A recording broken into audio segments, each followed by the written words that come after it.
Hey, we are finally online. Jesus Christ. Always goes wrong when I haven't done the stream for a while, doesn't it? It's like if you leave something that you haven't used for a little while, and then you come back to it. Let's see, chat's all over the place as well. Hang on, let me just sort this out.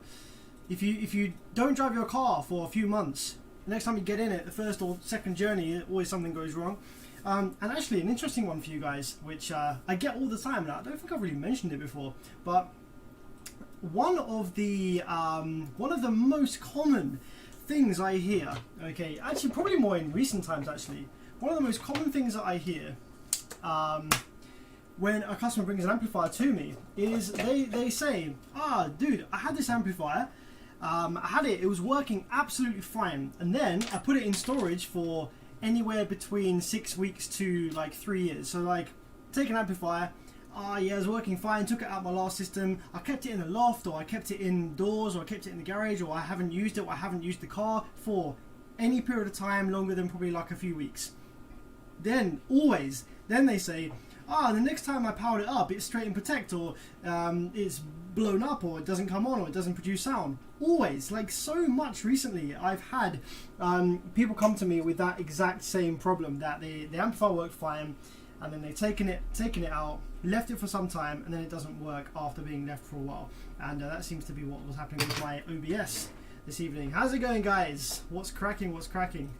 How's everyone been? We are second month into 2021, and it's not looking much better than last year, let's be honest. But this evening we are going to be cracking on with some amplifier repairs. Now, I have no idea if my cameras are set up correctly, so let's see what happens if I go to camera 2.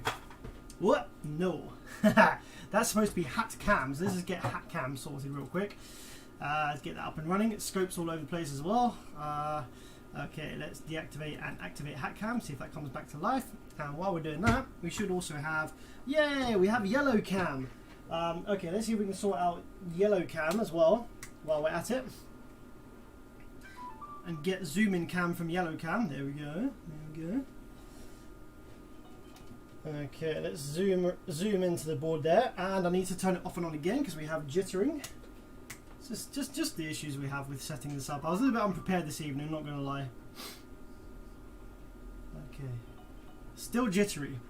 I just have to keep kind of powering it off and powering it on until the jittering goes away.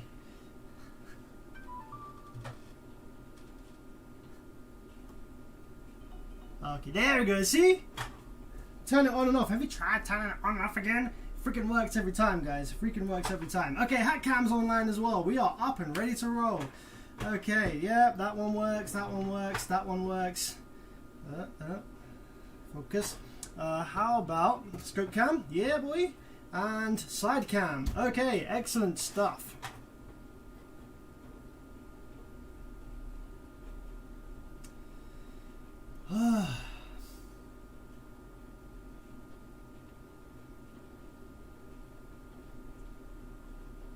Okay, so Today on the workbench we have a Sundown SAZ3500.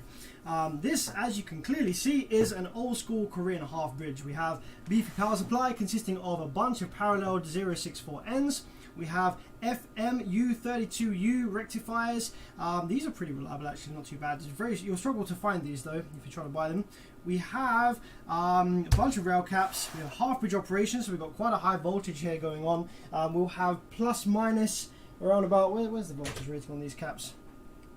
We've got plus minus around about 150 volts with a maximum voltage input on this one. So yeah, about 300 volts potential, 300 volts DC potential difference on this amplifier when the power supply is turned up to its maximum before it protects. What else we got? Output section. Yes, we have two paralleled amplifiers in this board. The fact that we've got two inductors means that there are two onboard amplifiers that parallel after the inductors. So we'll have on this side, we'll have, I imagine, high side and low side, and then on this side we'll have high side and low side. So we've got 4 banks of output MOSFETs, 2 per amplifier that then parallel together after the inductors and drive your sub, hopefully, or in this case not. This is why it's on my workbench. Now, this amplifier has been sent to me by a very nice chap in the UK who is getting to grips with amplifier repair. He's learning and he's doing a great job. And this one was a customer repair that he took on, one of his first customer repairs that he took on, and unfortunately wasn't able to get it up and running. It's got a bunch of strange faults. I was trying to sort of help with messages here and there, but it's very difficult. If you've ever tried to give over the Facebook like repair advice, it's so difficult unless you've got the amplifier in front of you, unless you can see what you're doing, unless you've got your own equipment. It's very difficult to kind of, you know, give solid advice with a fault that's not off the shelf, you know, an off the shelf fault like blown FETs and drivers and just the average stuff like that. So basically, yeah, he sent it over to me and we're going to see if we can get it up and running this evening. So the fault with this amplifier then, apparently the amplifier comes on, sends negative rail voltage to the speaker terminal, so all of the low side FETs turn on together at once, but they don't blow the FETs. So yeah, apparently we have just full negative rail at all times. And because the guy who sent this to me, lovely guy sent it to me, he has done a bunch of work on this. So this is where it gets a little tricky. I really hate working on amps that have been worked on before by someone else, because it makes it difficult for me to know what's been pulled apart, what's been put back, what's been replaced and stuff like that. Like, he's told me what is replaced and stuff, but I don't know, like, it's just not the same as when you get an amp that's fresh, that hasn't been touched or hasn't been worked on, and then you start sort of pulling it apart and you start backwards going through everything and working out exactly how the fault happened in the first place. Whereas now so much stuff has been messed with, I have no idea what may have caused the fault in the first place. So many stuff has been replaced, so we're just gonna have to kind of roll with it and take it as it is and see what we can do. So we'll be focusing on the output section today. We have the driver card out already, and on the driver card there's already a bunch of what looks like burned resistors, but I imagine it's just excess heat from the heat gun. So if we zoom right in on here, let's take a quick look at the driver board right now. So this is the driver board. There was maybe some CA glue, actually, rather than burn resistor. There was some CA glue over on this side. This is kind of masking some of the resistor values over here. Same over here. Got a slight burn mark at the top here. That shouldn't be a problem. That's well away from any of the traces. Slightly burnt over here as well. Actually, hey, D3 doesn't actually look particularly well connected. D3 doesn't look particularly well soldered on there. Take a look. We'll zoom right in, see if we can get it focused. I don't think you'll be able to see that so well, but that doesn't look like a particularly good connection, although it isn't coming off when I move it. It isn't moving, so maybe that is connected quite okay, but it could do a little bit more solder on that. I'm just kind of looking for like visual hints as to what might be going on here, because this is a bit of a weird fault where the amplifier is sending DC to the speaker terminals, like all the low side FETs are turning on together, but not blowing. So that tells us that the drivers are okay, like the RS21844S. That tells us that those are okay, but the issue is either with the feedback section you know, the driver board isn't able to detect what the output section is doing. So the way these amplifiers work is when the amplifier powers up, the driver card will send an initial pulse, which is to the low side FETs, and that turns the low side FETs on. Then there's part of the driver board here is connected to the drain of the low side FET, which then detects that they've turned on and then begins the self oscillation. So if this circuit isn't able to detect that the low side FETs have turned on, then they'll just be on constantly until it detects that they've turned on, which it's not going to. Therefore we have negative row voltage at the speaker terminals. That could be one thing. Another reason could be that the PWM generation circuit, which is on this chip itself, PWM generation is in the middle of the board. This takes the audio signal and turns it into high and low side pulses. Actually just turns it into single pulses, but yeah, it turns it into pulses ready for the drivers. And if this is just sending DC rather than pulses to the drivers, then that won't work either, obviously. So the first thing that I'm going to do is, I'm actually, because the driver board's out anyway, I'm going to power this board up without the output driver card in. I just want to make sure that this thing powers up, because it's had a bit of a rough journey on the way here. There was a bit of a knock in the postage, and so the board did get shifted a little bit. Some of the FET's legs were bent and stuff, so I just want to power it up without the driver card, make sure that it still comes on, make sure I have all the correct voltages on the pads for the driver card. And then once we've got that, I'm actually tempted to, just while we're working on it, fit some headers. Because I'm going to want to keep pulling this in and out to show you bits and pieces, and also where this has been worked on before. And I might need to replace a bunch of stuff on here. So yeah, I'm going to put some headers on this, and we're gonna go from there, I think.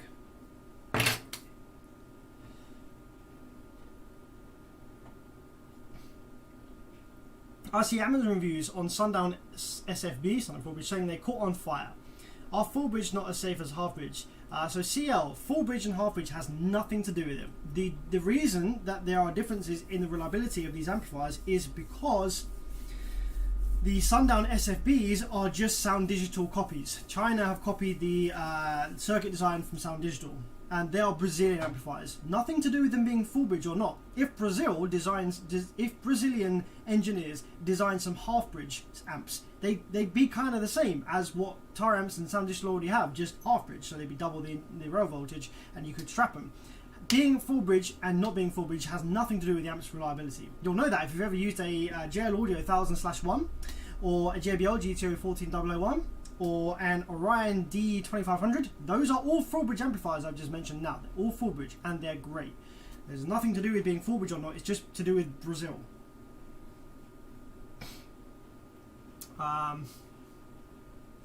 So yeah, how's the Yellow Proton? All working? Yeah, it's having some work done on it at the moment actually. It's having all wishbones and bushes and drop links and everything breaks, all that sort of stuff done at the moment, so it's working great.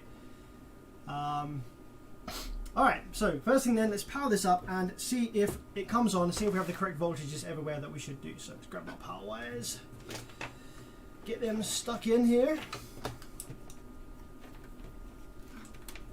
Oh, bendy board, this one. very thin PCB for its size. Oh, look at that. Like, I know it looks bad, but like everything on here does flex and will be okay. Oh man, there's a bunch of, looks pretty messy on the back here, I'm not gonna lie.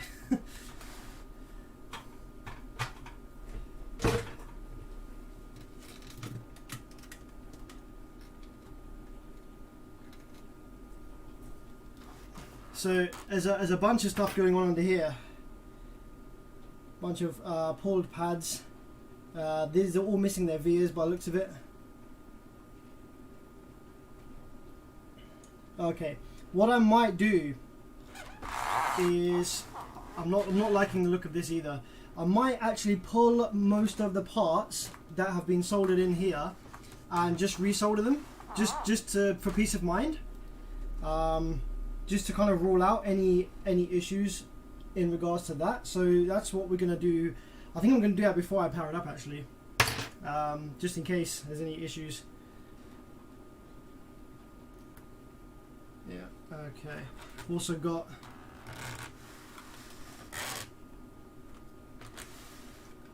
that over there. Now that's not so much of an issue provided solder's making its way to the top of the board.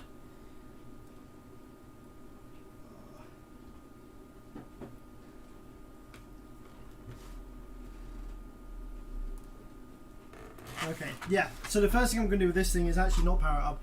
I'm just going to go ahead and pull and reflow all of the previously soldered parts on here.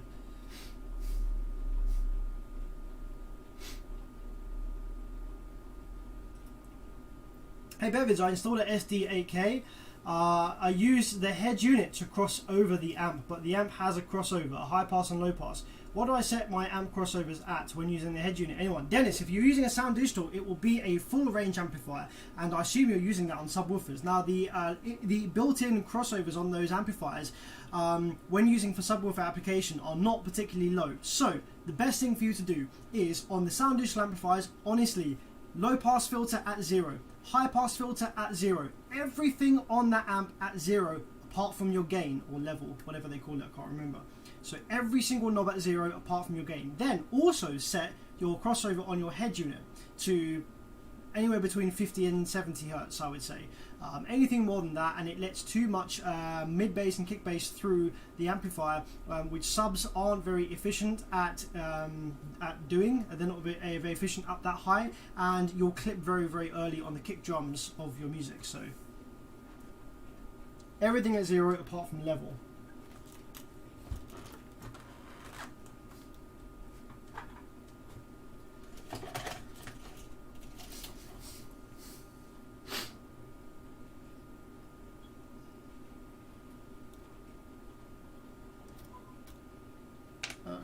Let's take. So they've got some voltage regulators in here. Actually, I'm not too convinced about these voltage regulators. Actually, they look a little skeptical. I'll go over some things in a minute actually about these voltage regs that red flag. Give me a slight red flag on that actually.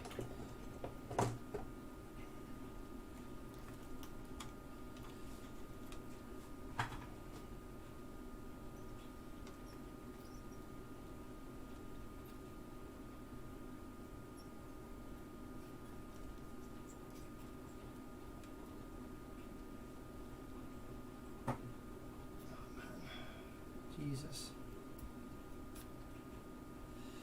Okay, so yeah, they look a bit suspect, but I'll explain why in a minute. They could be fine, but they might not.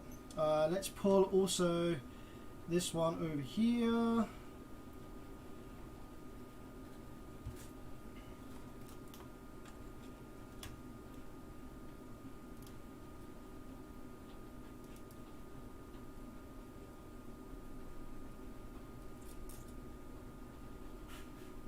That's the 7812. Oh wow.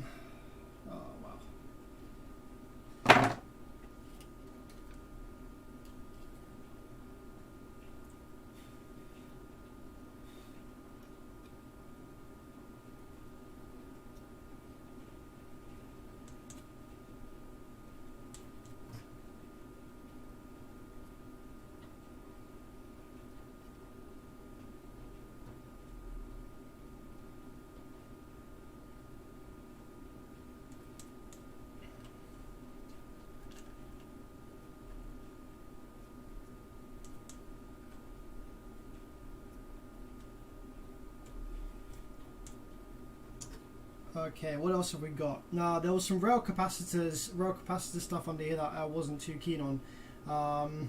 Let's have a look.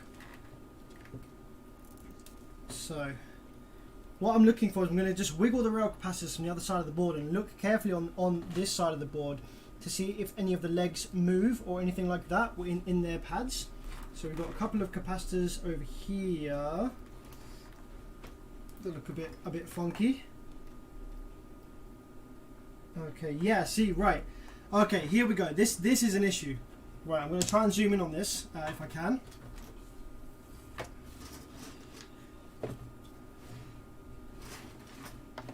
Okay, here we go. So, you can see here the pads for this capacitor, the solder pads. Now, if I wiggle the capacitor, okay, watch this blob. I don't know if you can see it moving. There you go, you can see it moving. So that is not soldered to the board. What we have under here is we used to have a via and a pad here for the bottom of this capacitor, and that was supposed to then soak solder up to the top of the board where the trace is, but because obviously that is now missing and not enough heat has been applied here. The solder is just sitting on the leg and it's not actually soldered to the board whatsoever. So this is going to be a bit of a headache because I'm going to need to try and solder it from the bottom of the board now, but without access to the actual trace which is on the top of the board. So we're going to have to cook the board up real hot with a hot air gun, so that we can get the solder to hopefully flow down the leg of the capacitor and then try and get it to solder to the top of the board.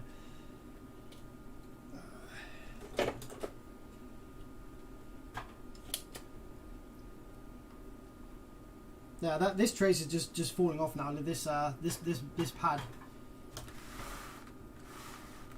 As soon as I touch it with the iron, it's just off. So I'm going to have to do the same on both of these.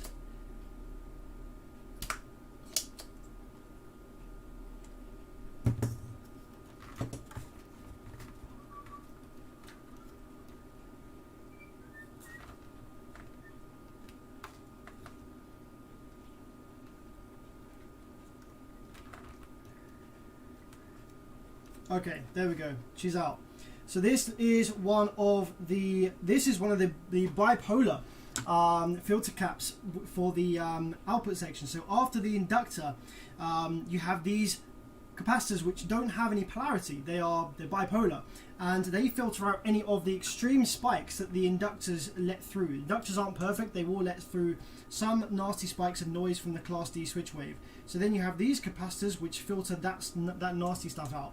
And these actually get absolutely abused when you clip the amplifier. These things are generally what filters out the nasty noises and stuff that comes when you clip the amplifier, and they do get abused quite badly.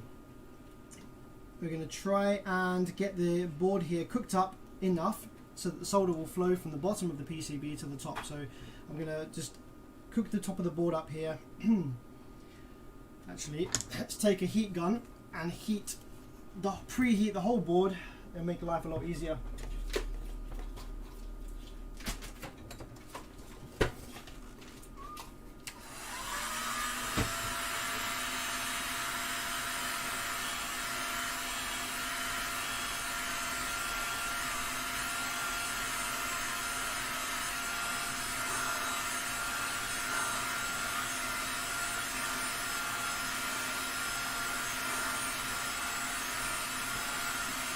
Jaden says opinions on Ground Zero 12K 12 SPL. Is that the Ground Zero IW? Is that the subwoofer? We just ordered 2 of them. I can't remember what that one looks like off the top of my head.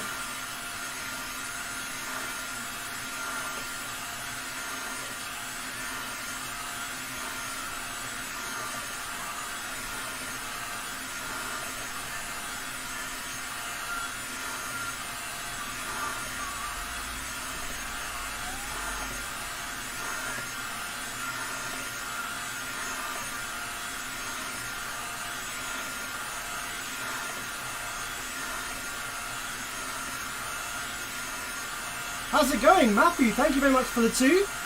AVAC, thank you so much for the 5, buddy. Appreciate that. That's awesome. 15k Tara. Is it dangerous to run on a half ohm? Is it risky?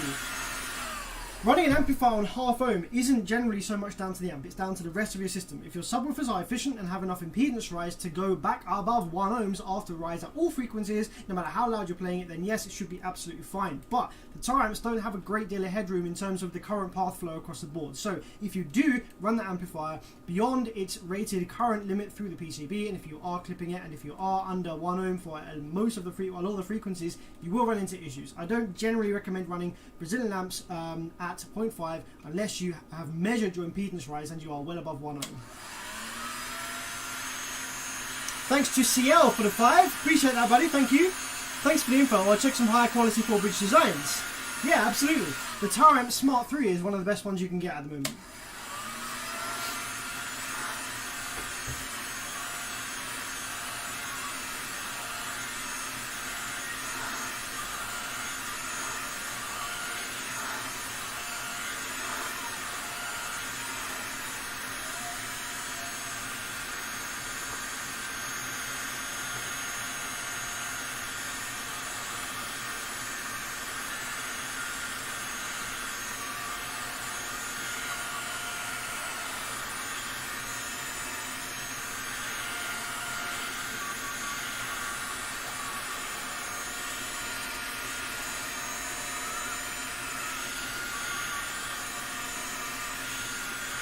proper cooking this up.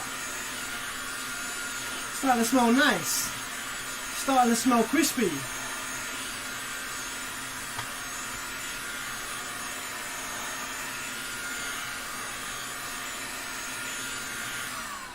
Okay.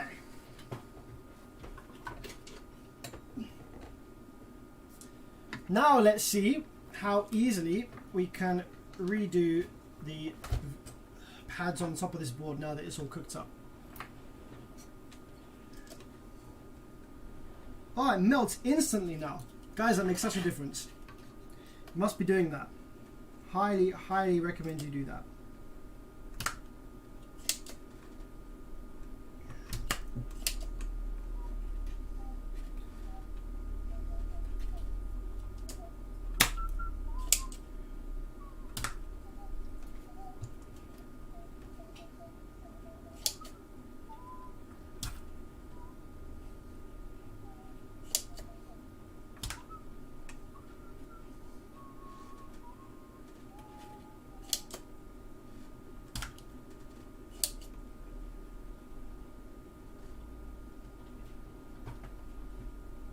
You're doing your hair with that blow dryer too. I could do, you know, I could do a hard-boiled egg hairstyle with that.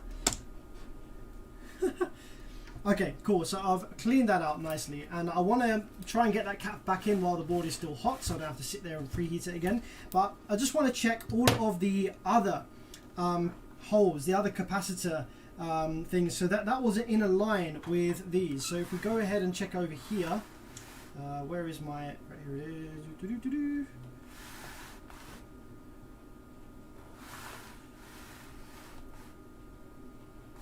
Man, it's really hard to. There we go. So there's one capacitor here that looks kind of janky the same. That one isn't wobbling in its legs, so that might be okay. I'm going to reflow it anyway. That one looks to be okay. This one here, just above the one that we were working on. Let's have a feel. How are we doing? Yeah, that one's probably going to be okay. So okay, this was the main bad one then, with its missing vias and all that jazz. So while the board is still nice and warm, I'm going to just reflow those other capacitors and hold my heat on them. I'm going to turn my soldering iron up to maximum temperature, which is 480. And we're going to just hold the solder on for a long time, just to make sure that the solder flows through, and also wiggle the cap as well. If we wiggle the cap, it will encourage the solder to flow down the leg and to the trace at the top, if there is one. So on this via, for example, here, there'll be a tracer on the top of the board. We want to wiggle the cap to get its flow to the top of the board. There we go, that should be good. So there's a leg here with a missing via. What's that for? That is, that's for one of these big blue caps. That should be pushed down way further than it is.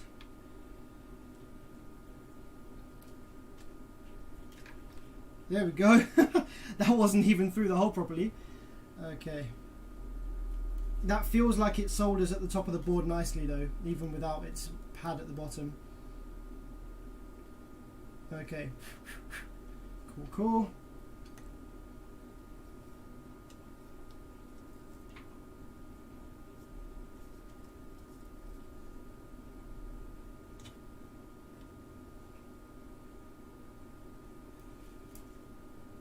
Okay, so hold the soldering on there for a little while.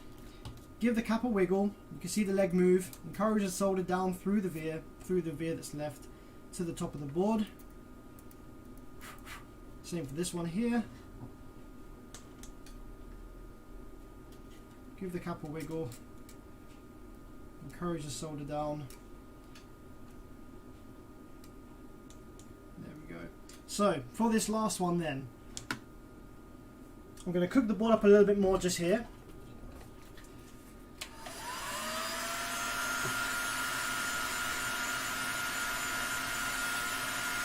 Pinky Love says, what happened to the solder pad itself? Well, no, so this amplifier has been worked on before. There's a guy in the UK, lovely guy, who's learning amplifier repair. I don't know whether this amplifier has been worked on before or whether it had previous via damage or not, but that pad has just disappeared from too much heat, too much like force on the pad when it was being soldered and desoldered.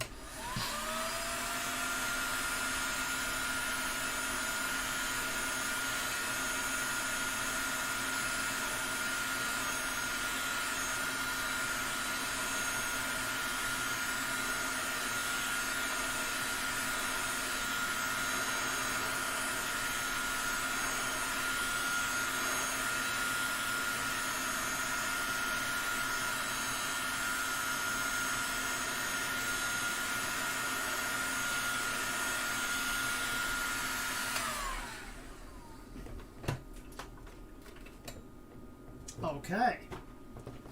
So now let's quickly chuck that cap back in. Doesn't matter which way around it goes because it's non-polarized. So it doesn't matter which way around you put it in, even though there are actually markings on the board there for like plus and minus, but we're non-polarized, so it doesn't actually matter what way we go in. Okay. Now what I'm going to do, that cap is in there now, I'm going to dump a load of flux in that hole. Flux will really help that solder stick to the pads at the top of the board where it needs to go down the leg. So a bunch of flux on the leg here, a bunch of flux on the leg here, and keeping our iron super hot because you know, there's no veer there left to ruin. So let's now, oh look at all that smoke that came off that. Loads and loads of solder, try and get it through, and you also want to wiggle the capacitor as well to get the solder to go down the leg and onto the pad the other side. So now that we've done that, let's see, does the cap come out still? Yes, it does. So that is still not soldered correctly.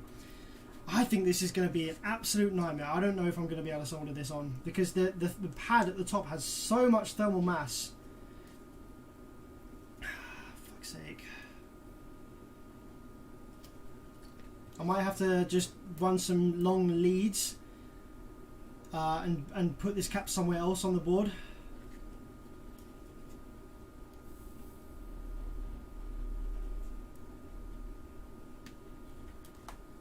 Because I honestly can't see this going back in.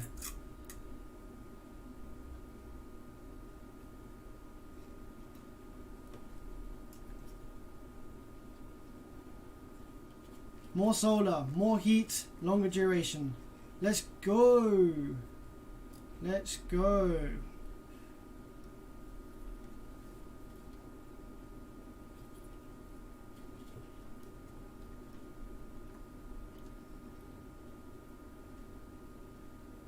Okay, if that's not enough, if that's not done it, then we're just going to have to put the cap somewhere else because we can't solder it to those pads. Okay, so let's see then. Are we wiggling in the holes? Does the cap still come out if we pull it? Where are we? Where are we? Where are we? We're too far that way. Spin the camera that way slightly. There we are. Okay, there we go. So, that leg is still wobbling there. If I pull on the cap, can I pull it out? Yep, there you go. No chance. Absolutely no chance. Although this one does seem to be soldered. See this other one? So maybe if I try a bit longer, I might just get that one soldered down. Nems, thanks for the 5, man. Appreciate that. Towards the electricity bill. You definitely need it with this one. Soldering iron on full, heat gun on full, cooking her up for days.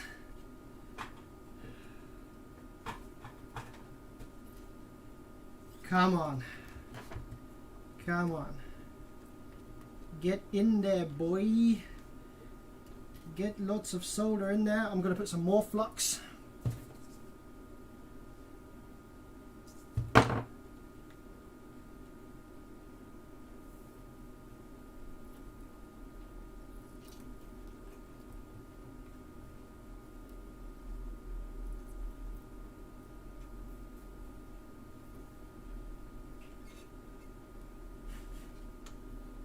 The capacitor is getting really hot now, and it's not a good idea to heat up the capacitor too much because they don't like it.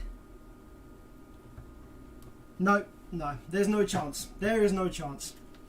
Okay, we're gonna have to put the capacitor somewhere else on the board. Do something else with it because we cannot solder it from the bottom anymore because there is no pads or veers remaining.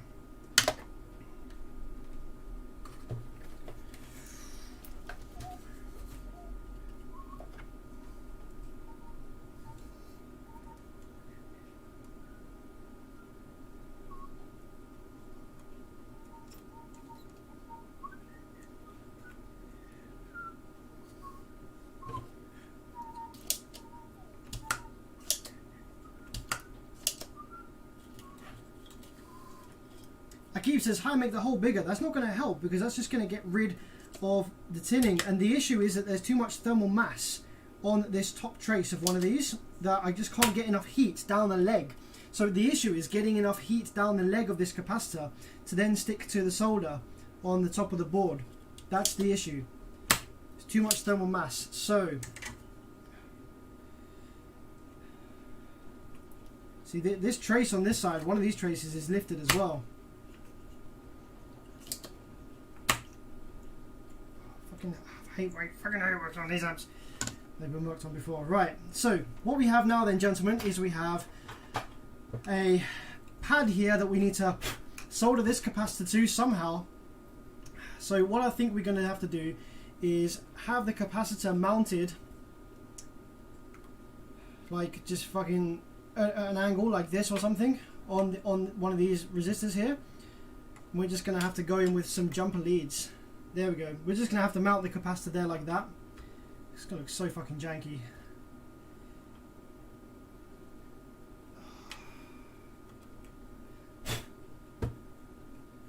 Right, let's get some wires.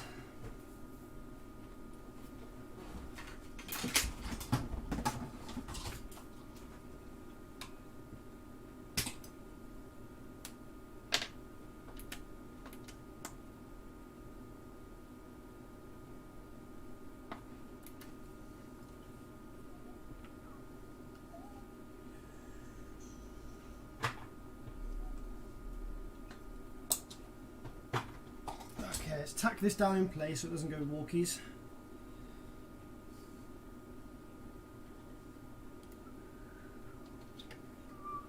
Mark Jackie, dude, thank you very much for the 50. Holy crap, are you sure?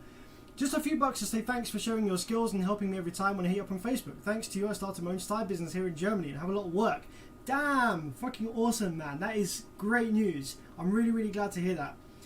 Man, yeah, there's not a great deal of amplifier repair techs in Europe, so man, congratulations to you, great job, massive congratulations. I'm really, really glad that I could help that, and that's kind of my mission come true, because the whole reason I started doing these live streams and tutorials on amplifier repair is because I feel like there's not enough people repairing stuff, you know, in the world. It's a throwaway society, so I want to get more people into repairing stuff, and by the sounds of it, you have got into repairing stuff to so much of a point where you're able to start a business, and that is wicked to hear. That is awesome. So more power to you, my friend.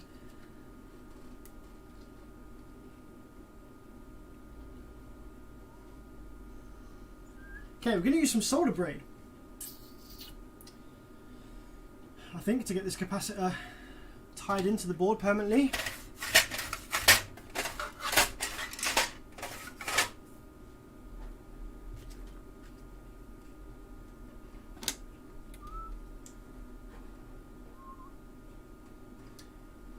AVAC 4, dude, another 5. Thank you very much, my man. Did you move into your new workshop? Did you move into a new place? How are things going? Not just yet, buddy. Not just yet. Slow progress.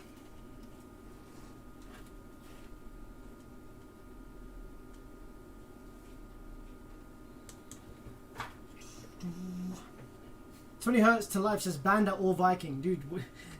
I'm pretty sure that's a troll comment. The same thing, my friend.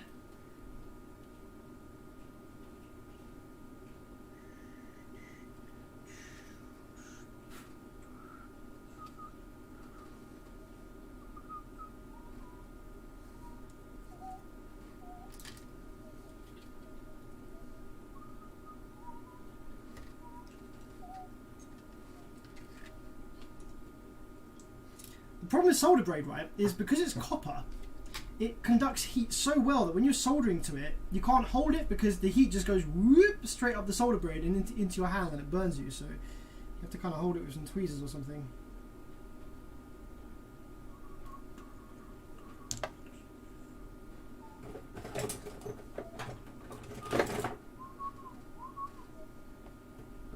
Holy crap, dude! Encrypted Bunny, happy Amplifier. Thank you for the 20. Van, thank you very much. Dude, if you've got any questions, hit me up. Thank you massively, man. Appreciate that. That's crazy. You guys, what are you like?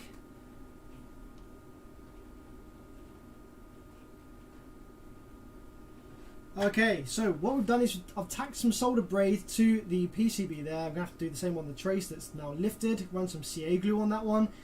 And we're going to bend this over the top and solder it to the component leg, the capacitor leg there. So I'll just get my length and cut, snip there like that. Do the same on the other one.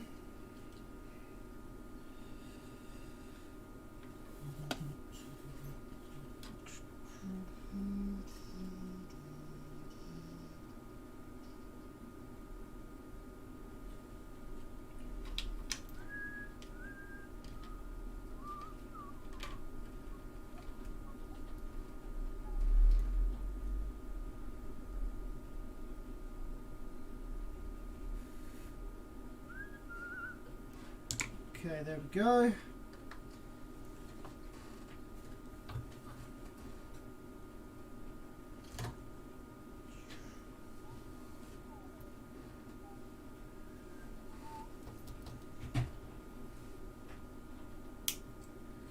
Cut that like that. Now we just need to bend the solder wick over the capacitor legs like this. And bend it over that one as well. Try not to short them out. There we go, nicely done. And then solder to the capacitor.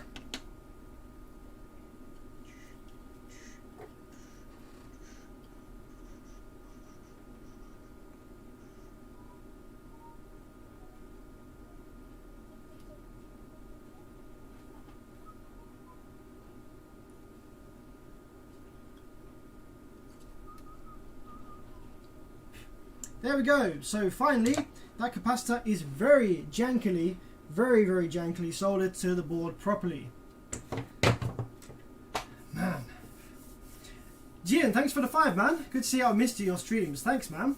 Did you glue the cap down? Yes, I did. I used some of this. Booyah! That's great stuff because it has flexibility when it's set. So it's very strong. You have to apply huge force to take the parts apart. But they have like they're rubberized. There's like has some give to it, which is what you want inside an amplifier. You don't want brittle glues in an amplifier because with vibration they will fail. Okay, so now that has sorted, I'm going to go ahead and check over the rest of the amplifier here and see if we have any other similar issues with components soldered. Let's flip her over. Have a look. Okay, let's get some isopropyl alcohol on that bit of the board that we were dumping a bunch of heat into. Clean that up.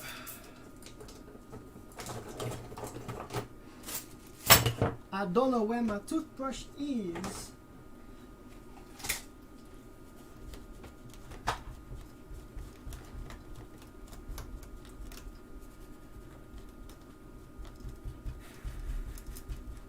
Okay. Right, so at the start of the stream, I also pulled off of the board voltage regulators. What I'm going to do now is just clean up the vias, suck the holes, get them ready for new parts. Because I didn't like the look of those either with their vias and pads, etc. There's one over here that looks really bad. I'll show you that in a sec. Get the camera over here.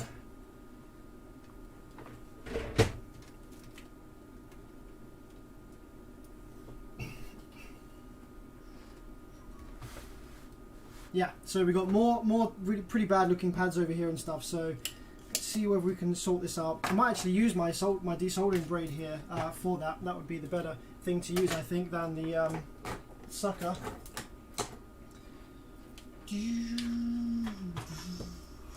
Get some flux up on here. Flux it up.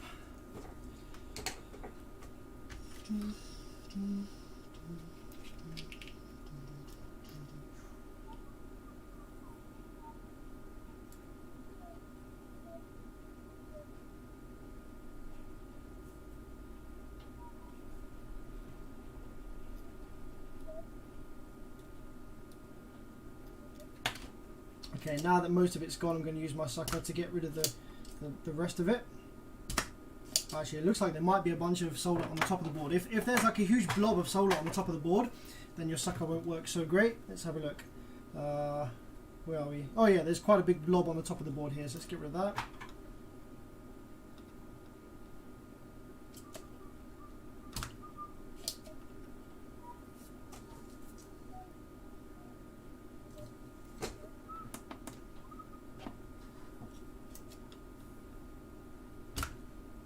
There we go.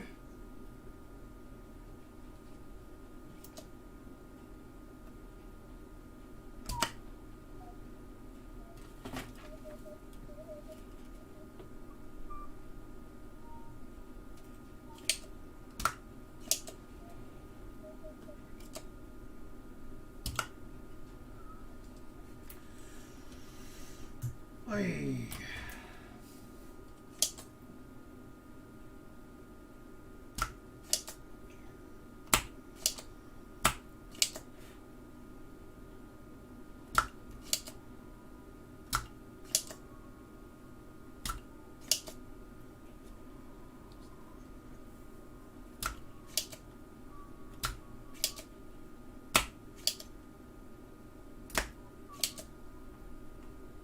Okay, so yes, we have more lifted pads over here, but we should be able to salvage that because most of the traces are along the bottom of the board on this one.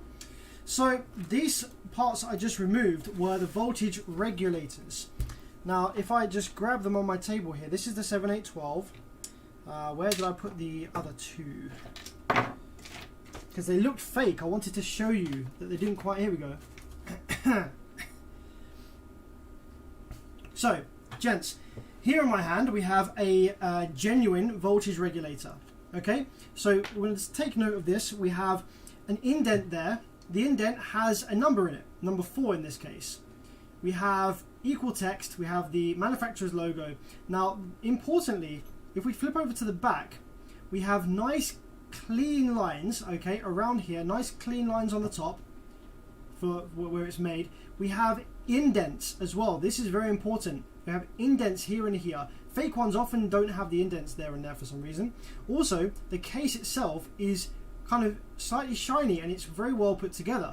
It's kind of, you know, it looks nice. If we go with these ones, I haven't actually ever seen any voltage regulators that look like this before. So this part here, now you can see how this has a very, very matte finish. Completely different style of marking. I've never seen just a tiny bit of text up in the corner there for voltage regulators. The indent down here doesn't have any marking in it at all either. We have some marks here on the top tab from like pressure, perhaps. If we go along to the side here, we don't have any indents, and we have these kind of copper coloured snap-off tabs, perhaps, where they were snapped off from manufacturing. I don't know. It doesn't quite look real. I don't know, it might be fine, but I've just never seen ones like that before. These are the 7805 and 7905, so these are the 5-volt regulators. If I go to my regulator drawer, I might hopefully have some. I can show you what they usually look like when I buy them from a reputable source. So we've got here we go, I've got a 7905 here. So this is my 7905.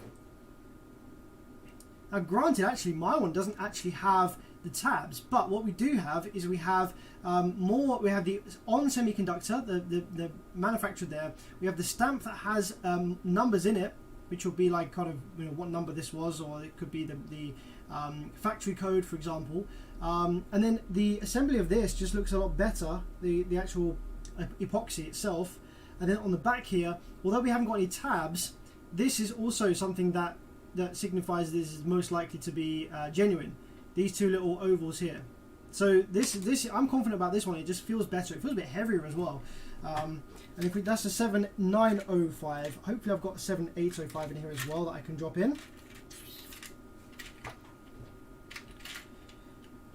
It's probably fine. The ones that were there are probably fine. But I just want to rule out every possibility with this repair. So if I've got a part that I know is good, that I've ordered from a reputable source, I'm going to drop that in. Come on, 7805, where you at, boy?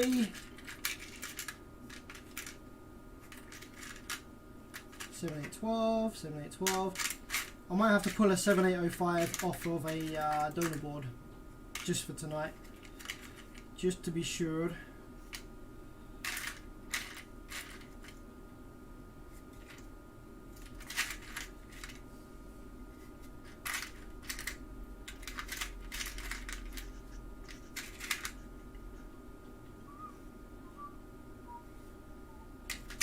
7815. So you can see this one as well. This one has those two little ovals on the back. This is a completely different part from a different manufacturer. This is a 7815. Slightly different package as well. But again, the stamp there has some marking in the little stamp. And we have those little ovals on the back there. That's a genuine one.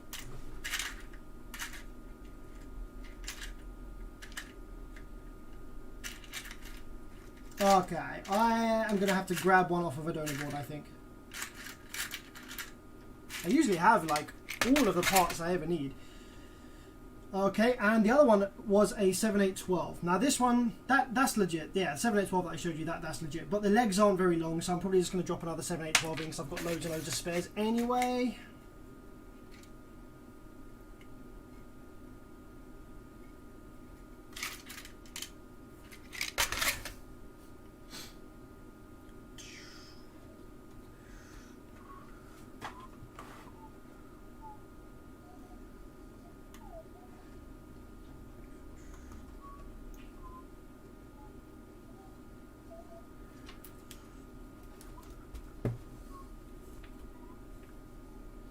So, because on the back of this PCB, the vias here are slightly dead, what I'm going to do is I'm actually just going to run my iron on the via, on the pad as we push down and get this thing in, so that the solder is wet as it goes in. That should hopefully prevent any of these pads getting pushed around.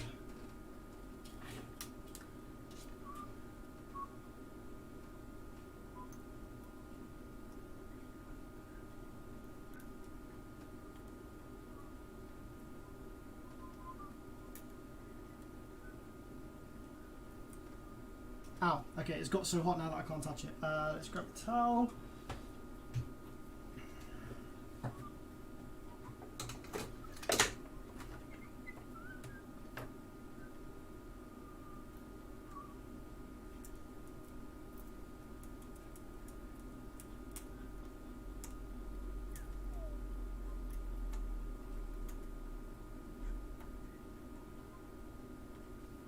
Okay. That's what I was trying to avoid happening, was this via lifting, but this trace lifting, but it's back down and that's fine.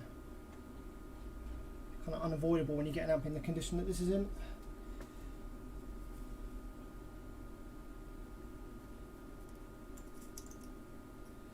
There we go. Push her through, push her through, push her through, and we are done. Get some flux on there and clean up those solder joins.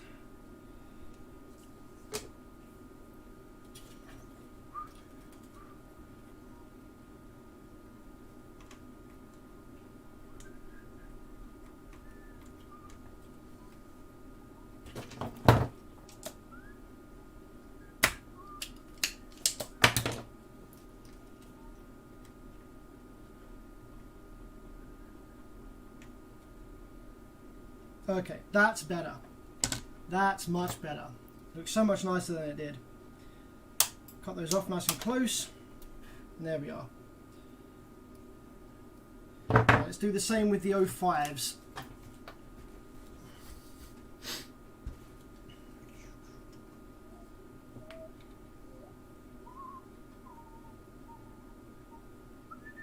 So I've got a 7905. I need a 7805. I should potentially have a 7805 on this donor board up here. Let's have a look.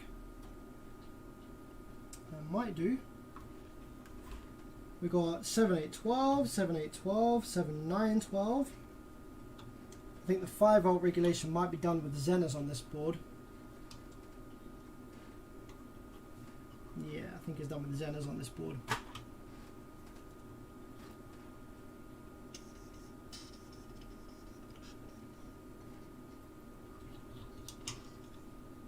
Okay, just for ease on the stream, I'm going to trust the 5-volt regulator that came with this amp. We're going to see actually whether it's outputting 5 volts or not. Now, which way did these go in? I just pulled them out of the board without even checking.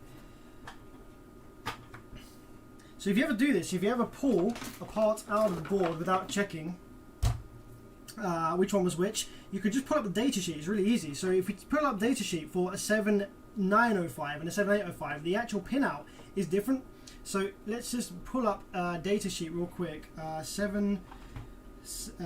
it? Is it LM? Oh, Kia 7905. Let's have a look at this.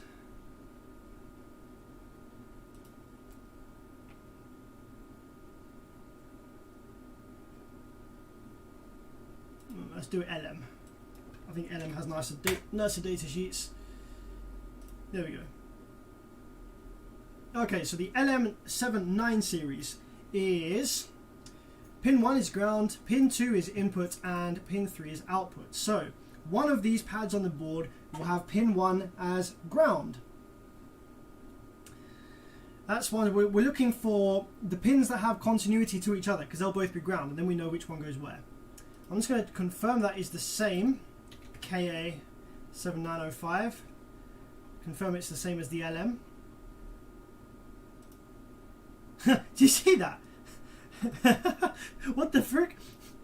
Negative voltage regulator. Regulator. What the hell's up with that? 1 ground, 2 input, 3 output. Yeah. So what we're looking for then is the negative voltage regulator has ground on pin 1.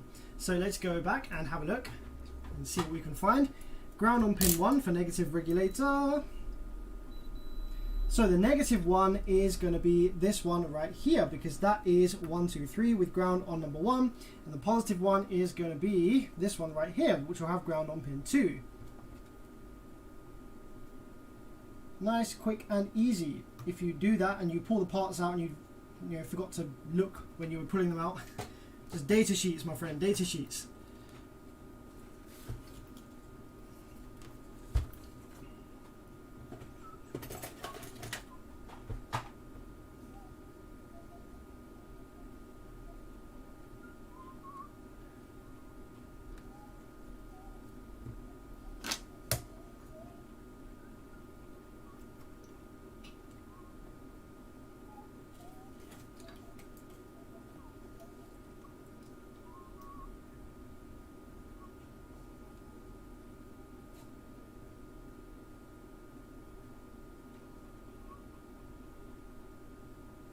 Okay, now the negative voltage regulator, and actually so both of these, the ground trace is on the top of the board, so I need to just flood up this center pin here for this one, which is the positive one. Make sure the solder goes all the way to the top of the board and makes continuity to ground, and I need to do the same on this one with pin 1. I need to probably apply some flux actually to these bad boys and help the solder through the via, because I think the via still remains on these ones, to get the solder to the top of the board where the ground trace actually is. That should be good. That should be good.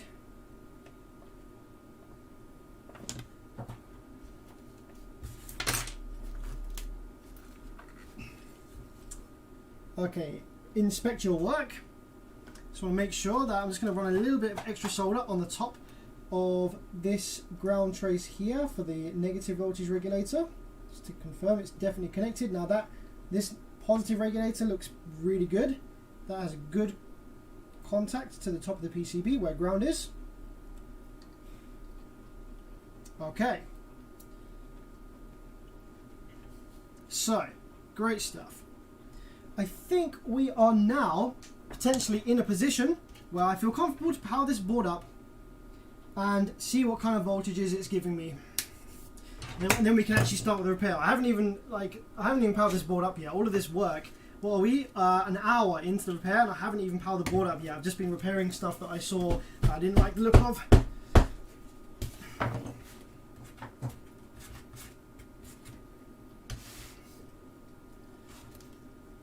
Okay. Power wires in. Power wires in time.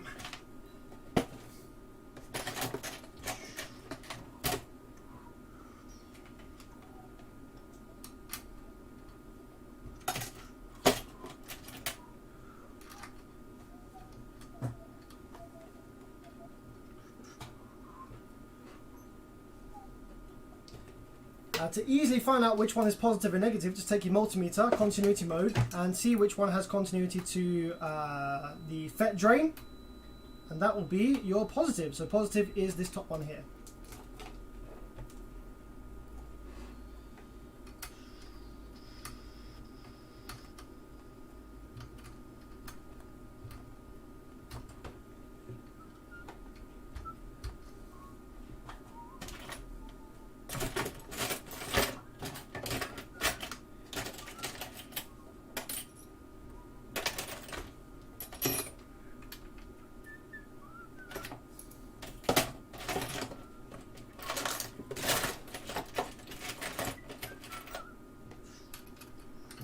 Finding a Allen key that bloody well fits in there.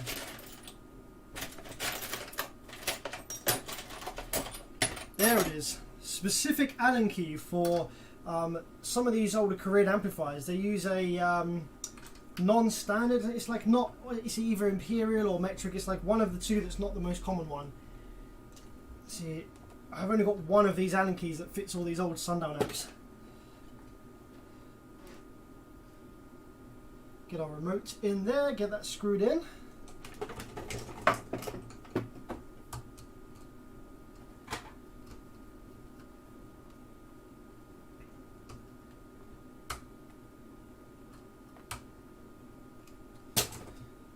Right, now we can power this baby up.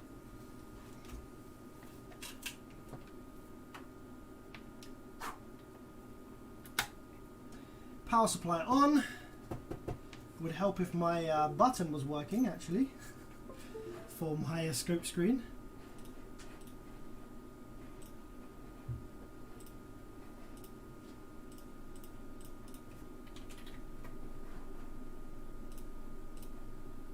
There we go. So I'm going to massively limit the current that we've got going into this board tonight. I am going to just let 9 point, you can keep the rail voltage super low, 9.2 volts. That's all I'm going to let in this board, and we're going to give it what are we thinking? Let's give it just about 3 amps. That's more than enough. We don't have the driver board in, so we're not starting the output section. We're not trying to get it to oscillate. I just want to see if we have the correct voltages everywhere on the board. So let's take our probe here. We're going to be measuring all the voltages on the driver card here and seeing what we have. I really don't trust powering this thing up. Actually, what the hell? I've got the wrong current amp on here. It's a Sundown, but it's not a 4K. SAZ, I think it is. 30. There we go. Okay. Let's do this thing. Where the hell's my chat gone? There it is. So, just a little pulse to start with. A little bit of rail voltage. Touch of rail voltage. Okay, so we have positive rail starting to build on the high side. Hey, I got that the right way around. When I was doing that earlier, I was like, I put that side's high side and that side's high side, right? So we got the 2 high sides over here. Positive rail building. Negative rail building as well on the low side. That's good. Okay, so let's let these voltages build to their limit. Okay, we have 70 volts plus minus. That's not so bad. I'm not so bad about that. That's 140 volts potential difference. That's not too shabby. We only got 9.2 volts going in. So now let's check all the voltages on the driver card here. So I want to check the ones in the middle first. These will be the low voltages, like the 5 volts and stuff. So let's take a look. We have okay, what's on this bad boy right here? We have positive 13 volts on this first pin. Now, that's a bit too high to be a 12 volt and a bit too low to be a 15 volt. Although we do only have 9.2 volts. If I crank the voltage up a little bit, okay, that's your 15 volts right there. That's your 15 volts. Okay, sweet. No worries. So we've got 15 volts going in here. That one appears to be nothing, although the V has disappeared, so that could be... we've got negative 5 volts. That's the new voltage regulator that I just put in just now. This one here is nothing. This one here is nothing. This one here is plus 5 volts, so that positive 5 volt regulator is doing its job. And this one here is nothing. So we have 15, 5 and minus 5 on the middle. Now let's check the outer ones here. So we should have 12 volts reference to negative rail on one of these somewhere. So negative rail is at 74, negative 74. Yep, or negative 70. Yeah, negative 74 is negative rail. So yeah, we got 63 volts. So there we go. We got 12 volts reference negative rail. And on that one there, yeah, that looks good. And let's try the other side. Make sure that we have 12 volts ref neg rail over on this side. 75, 63. Okay, cool. So we have all of the correct voltages then ready for this amplifier to come alive. Excellent stuff. Let's take a thermal imaging camera and let's just see whether we have anything getting hot, any of the voltage regulators getting hotter than they should, etc. While we have no Class D output switching. Let's have a look. Voltage regulators over here. Ooh, nice and chilly. Nothing getting too warm. Got the op amps there in the preamp section, just kind of warming up to operating temperature. That's good. Move along over here. Yeah, that's just some excess heat from where I was soldering with a heat gun. Not too bad. Got the pull down resistors there getting nice and toasty. That's normal. Power supply drivers getting nice and warm. That's normal. Okay, let's actually just check the power supply. So we only have 1.2 amps worth of current draw on the whole amplifier. I just want to make sure that all of the power supply drive waves look okay. I want to make sure they all look absolutely identical here. So I'm just going through each of the gate legs and I'm starting my scope. This is why it's really useful to have a scope that you can start, because you can do very, very accurate comparisons between all of these waves, because you instantly start and you'll instantly see the difference between the two. Whereas if you lift your probe and the wave disappears, then you're kind of difficult to remember where the little spikes were and the bumps were, and so those all look absolutely identical. That's perfect. So the power supply is operating really, really well. Nice. That's one section of the amp I haven't got to deal with. Great stuff. So now that the amplifier, I've seen that we have all the correct voltages there. I see that we have all the correct VCC voltage, rail voltage building, amplifier staying on, all good stuff. So now we have the driver card. Let's take a quick look at the driver card here. So this is your standard twin IRS 21844S Korean driver card. So we have one IRS 21844S there. And we have PWM generation circuit there. And we have the other one over there. Now, obviously, because this has been worked on before, I don't necessarily trust just whacking this in and hoping for the best. So what I'm going to do is I am going to install some headers to the board so I can take this in and out easily throughout the rest of the repair. Then I am going to isolate the output FETs from the driver card so that the driver card can come alive, but it won't try and drive the MOSFETs. By doing that, I can check that all of the voltages and everything is correct before we go ahead. And just before we do that, before we even put this in, I'm going to check the board for some known common problems, issues that occur on this board that could cause the swinging to negative rail that we had on the speaker terminal that the customer stated that this was doing. So let's just drain the board of its voltage. Very important you do that before you start working on it. I think we've only got 6 volts. Plus minus 6 volts, that's not so much. Got some pretty low value pull down resistors in this board, nice. That empties very fast. Okay, nice. Looking good. So, when an amplifier fails, often it may kill the feedback resistors. So, if we take a look at the output section here, the driver board goes here. Remember earlier I said that you'll have the driver board listening out for what comes onto the low side drain. And when it sends its initial pulse, it will detect that and start self-oscillating environment. So what I want to check is, are the resistors that connect to the low side drain, which is this one right here, are these within tolerance? So we should have a very, very low resistance. We have what comes up as 5 ohms.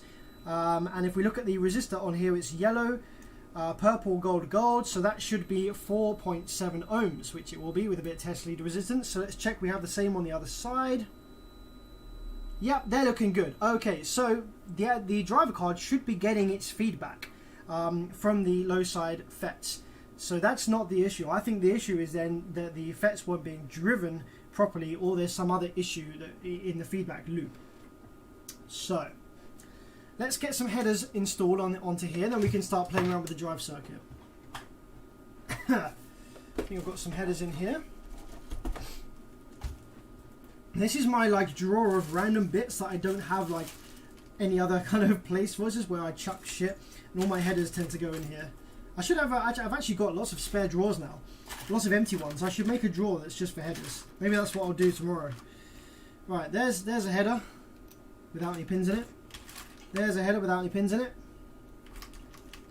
There's like a very small baby header. There's one. There's another one. So let's see if any of these start matching up. That one's a bit big.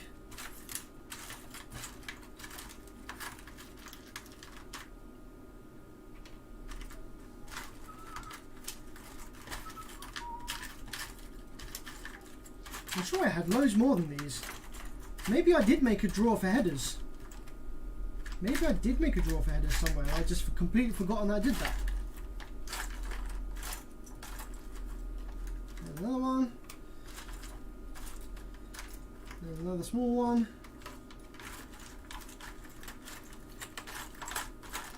Okay, we can work with this. So I'm just going to trim these to size because I can buy some more headers. So we're going to shove that in there. Actually, no, hang on a minute. These legs, they don't feel long enough to actually connect with the pins in these headers. That's going to be a pain in the butts. These ones they do though, but not these ones. Okay, I think we're just going to have to wing it, and we're going to have to solder the driver board in. And then any work we need to do on the driver board, because this board has been soldered and desoldered quite a few times already, and the pads are not looking in the best condition. I don't want to. The reason for the headers was to keep soldering, desoldering all the time if there was an issue with the driver card. So, but because we don't have any headers that fit, what we're going to have to do is solder it in place, and then any work that we need to do to the driver board, what we're going to have to do is stand the board up on its side like this. And or you know this way up actually, and then work on the driver board while it's in the board already. I've done that many times before. It's just a bit of a headache. It's like, you know, you don't do it unless you have to, but in this case I think we're going to have to. So let's solder this driver board in and isolate the output FETs so that the driver board isn't running the output FETs, because I don't want it to do that just yet.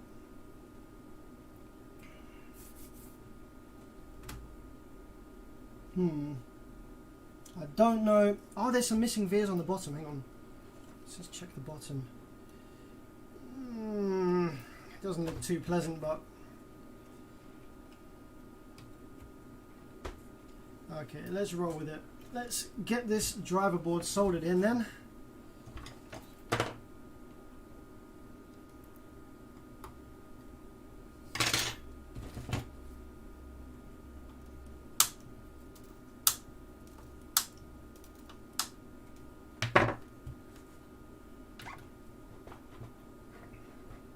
Hayes says, hi from the States. Do the 494 or the 4080 chips have anything to do with amp turn on? Yes, the 494 does. That has everything to do with amp turn on.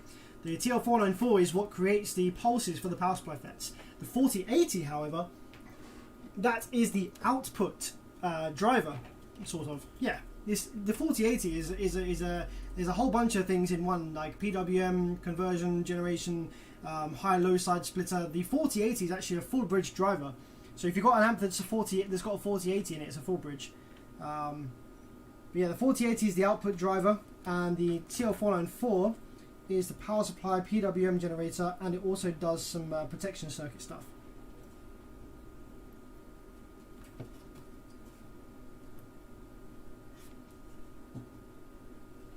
Okay. So now, because we have some vias that are not too pretty on this output driver card, I'm going to put a bunch of flux. Now my solder already has flux in it. I'm going to load up a bunch of flux onto these pads and pins just to help the solder flow through to the other side. These are very low thermal mass areas and pads and pins, so we shouldn't have any issues with the solder getting to the other side and making a good contact like we did with the capacitor.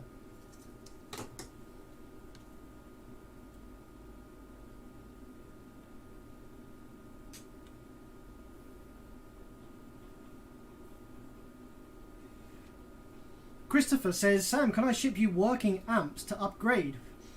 If you're in the UK, yeah, but honestly, my honest advice to you is that amplifier upgrades are very expensive because it's a bit like a full rebuild. I have to replace so many parts that it's very expensive, and the price ends up being more than it would be if you just sold the amp and bought a bigger one. So it's only maybe worth considering doing upgrades if I am doing a full rebuild on the amplifier already. So the amp's already being repaired and it's having all the FETs changed, everything changed, then you know, maybe you could do some upgrades. Maybe you could pull the transformer and oh fucking hell, I've got to get solder to the top of this pad here. I don't know if that's actually going to go through or not. Same issue we had with the capacitor. Go on, go through. Hopefully that's gone through. I'll have to check that in a minute. But yeah, you know, maybe you could do some upgrades if you really wanted to. But amp upgrades, not all amps are compatible to the same kind of upgrades. So doing any amplifier upgrades to make any more power is very risky, and it's all at your own risk. You know, amplifier technicians can make the amp make more power, but we don't not necessarily confirm how reliable it's going to be. You know, the only way to know that for sure is to run it really hard for a while, and you know, that's down to you. I'm not too happy with one of these pins because it's missing the via on the bottom. So see this one here? Now I'm wiggling the driver board. That doesn't seem to be moving. Oh, it is moving. It is moving. For fuck's sake.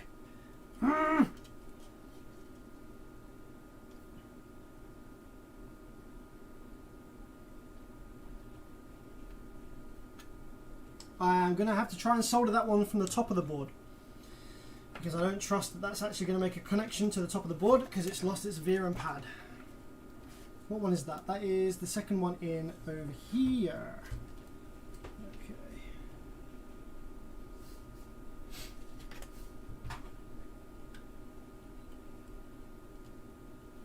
I'm just going to throw my iron into the plastic there and melt it away and get that soldered from the top.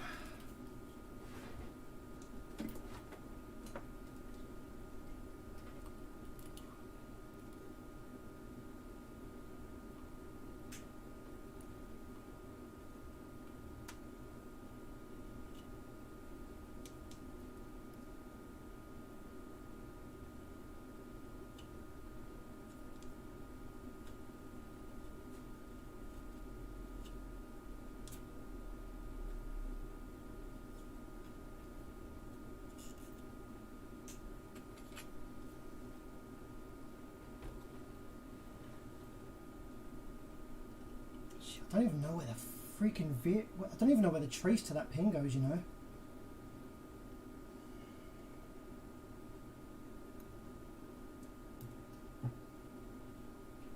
Not happy with this.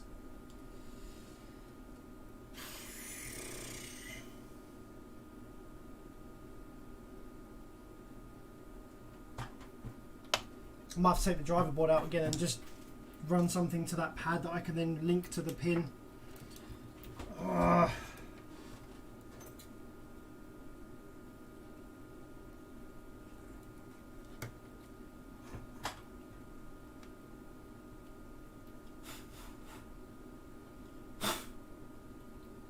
Nope, it's wobbling around like a motherfucker. Right, driver board's coming back out then. I'm going to have to hardwire something to that pin. Hopefully that pin actually has something connected to the top of the board because some of these pins are empty. I really, really hope I'm not taking this out for no reason again. I'm just not happy with that. Not happy.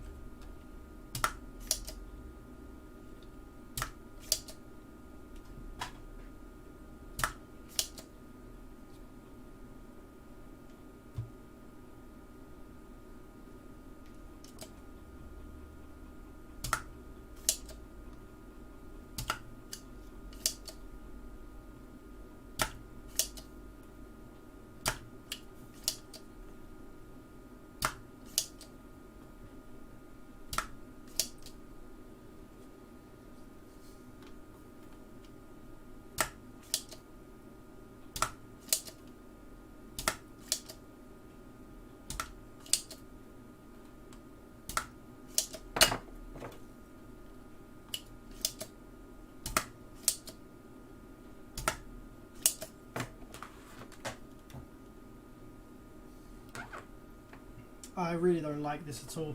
This driver board has been in and out so many times that now the solder isn't removing itself properly with the sucker. So what I'm going to have to do is, I'm going to have to just heat this up and just run the solder backwards and forwards along it and just let it drop out.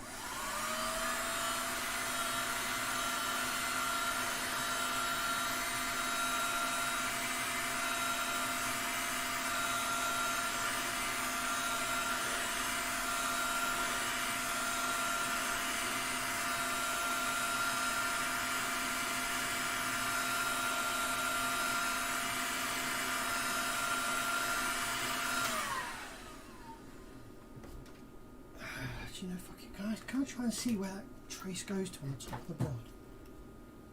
1, 2. You know what? Maybe that trace isn't actually connected to anything. It's so difficult to tell.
Need some more heat on the iron.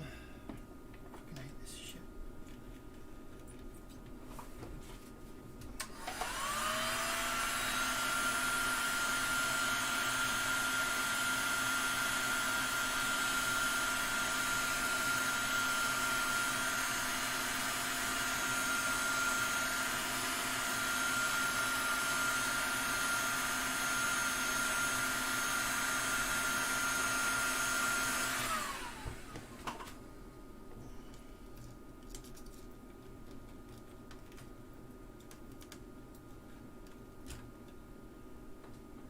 Right, there we go.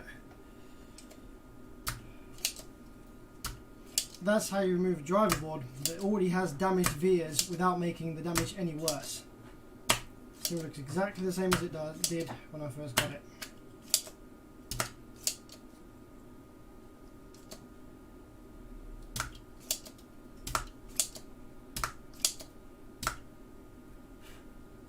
Right, so the reason I pulled it again is there is there's one pad, one trace, one via that is missing from the bottom and doesn't appear to be there on the top either.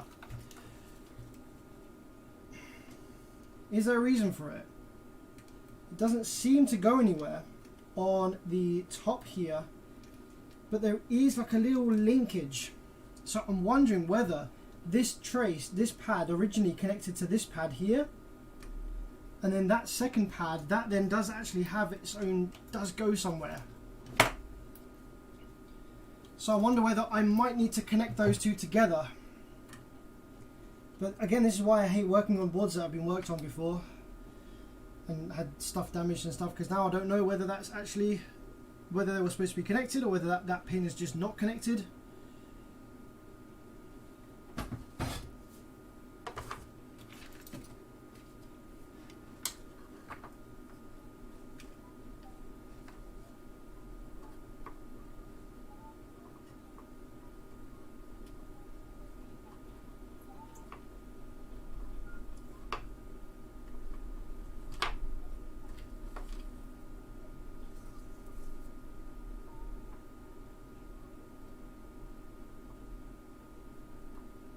I hope you guys are having fun in the live chat while I'm faffing my way through this monstrosity. It's kind of like a bit of a community, isn't it? It's kind of like a bit of a technicians-y kind of boffins community on the live chat, where you've got people helping people out with amp repair, asking about different types of amplifiers, what's good. It's nice to see it.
Okay, so this trace then doesn't appear to lead anywhere on the board, but it may need to be connected to the one next to it. So if we have any issues, I'll trace them and see if it does perhaps need to be connected to the one next to it.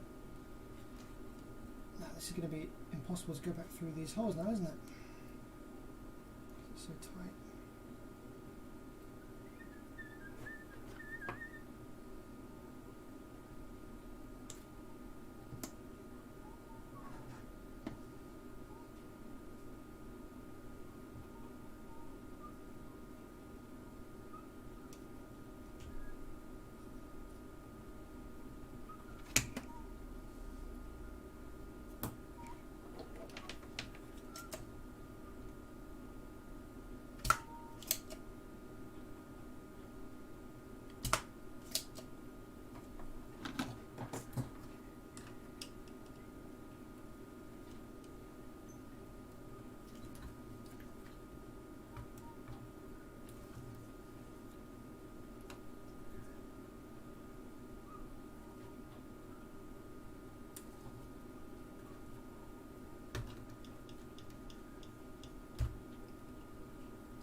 Right, okay.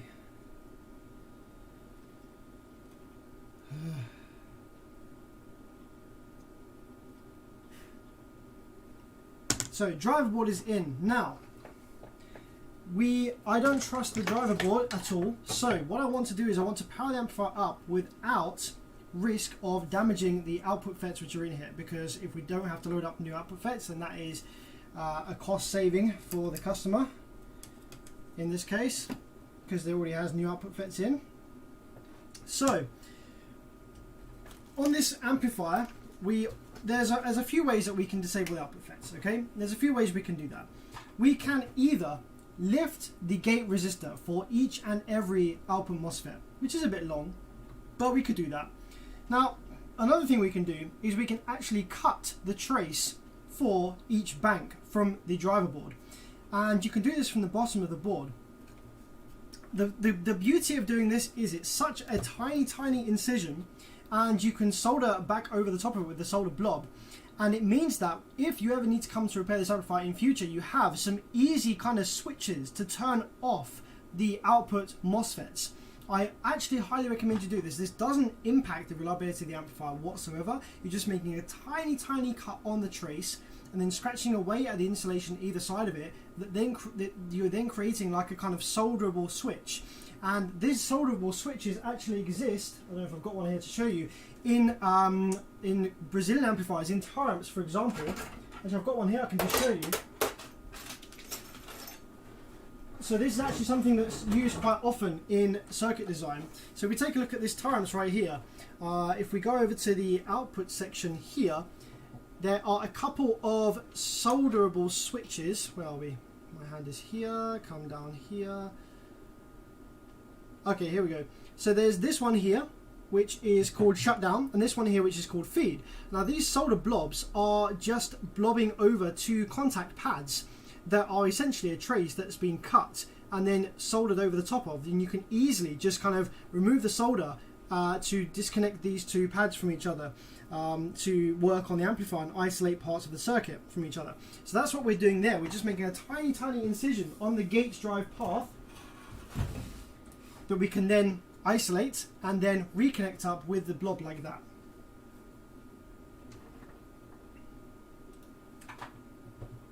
So let's first figure out which of these traces are the gate traces. So what we want to do is go on each bank. On leg number 1, we're going to follow the gate resistor back and see which of these is actually the gate. So on this side we have pin number 1 of the driver card appears to be the gate. By the looks of it, I think maybe. Should be that one there. 1, 2, 3, 4. Nothing on that side. And then the high side gate will be, I think it's number 3. Yep, number 3 over here.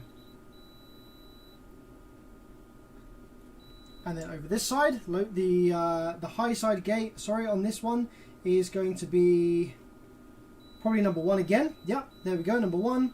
And number 3 should be low side gate. Yeah, sweet.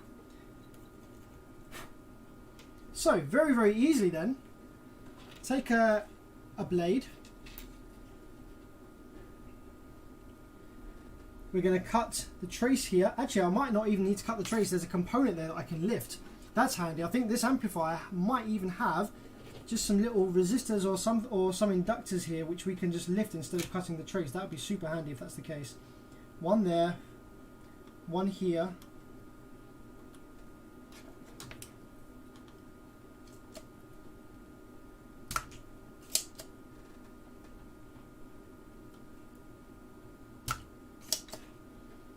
Hopefully there's going to be some on the other banks as well, on the top of the board.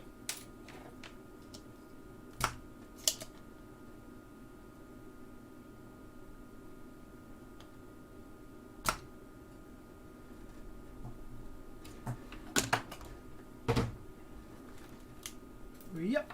So the third pin. Let's have a look. Ah, yeah, I think they're little 0 ohm. Ah, yeah, that's what it is. That's what it is. So this board was originally designed, the PCB was designed to possibly have output drive chips. So there's actually these areas here where there's like a 8-pin ICs, and they, by the looks of it, should have been drive ICs. You can see here that the drive comes out of the RS2844S here through this 0 ohm resistor that I've just lifted off the board here. I don't know how well you can see this. There's a 0 ohm resistor I'm just lifting off the board. That then would have gone to one of these little, one of these over here.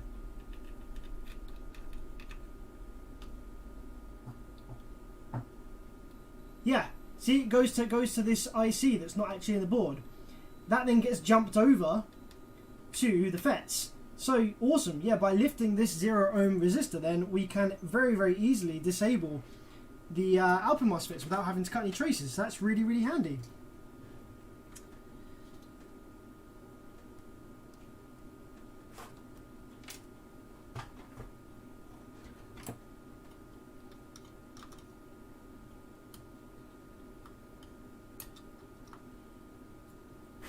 Okay, so that's 2 banks done. Got to find the resistors for the other bank now.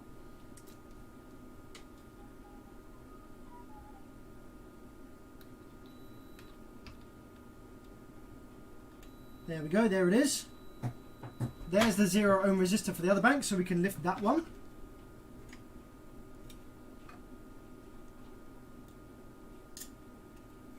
So handy that that just happens to be there like that.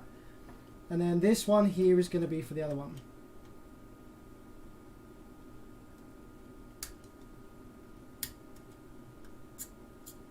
Excellent stuff. So now all the output MOSFETs are completely disabled from the board.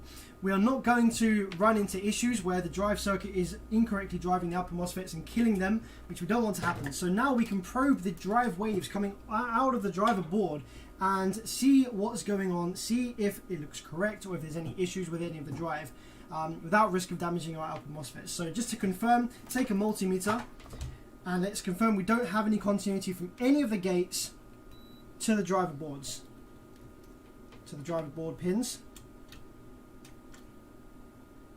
Nope, nothing on any of these pins. And this one over here, nothing on any of these pins.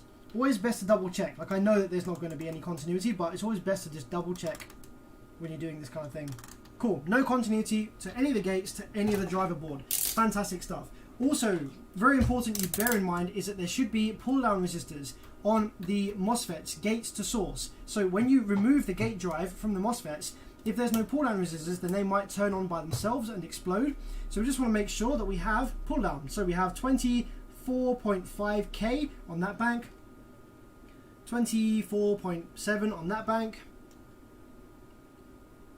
24.7 on that bank, and 24.7 on that bank. So the MOSFET gates are being pulled to ground so they won't gather any charge on them and won't switch themselves on by mistake at any time, which is what we want. So let's just lift the board up, clean under here a little bit, and get the amplifier turned on. So now we're going to turn the amplifier on and we're going to see whether we have the correct drive from the driver board going to the MOSFETs, leading to the MOSFETs.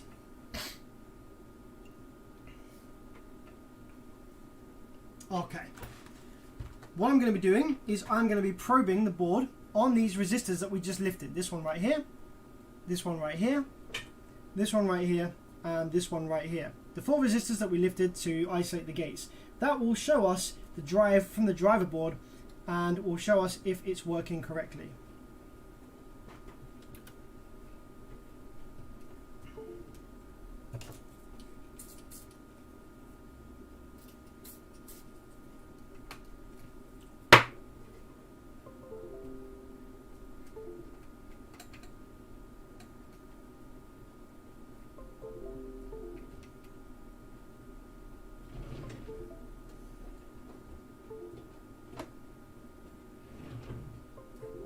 It would seem that my Akai LPD8 that I use for switching to the scope screen is not working, so I'm just gonna have to do it manually. Scope over here.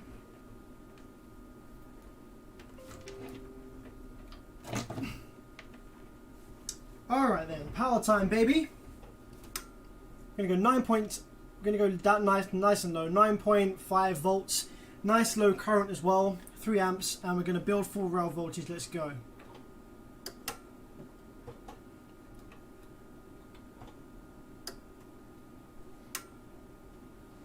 Okay, there we go. So we have our full 73 volts plus minus of rail built. So now I'm going to go ahead and probe those resistors that I lifted earlier and see what kind of drive we have.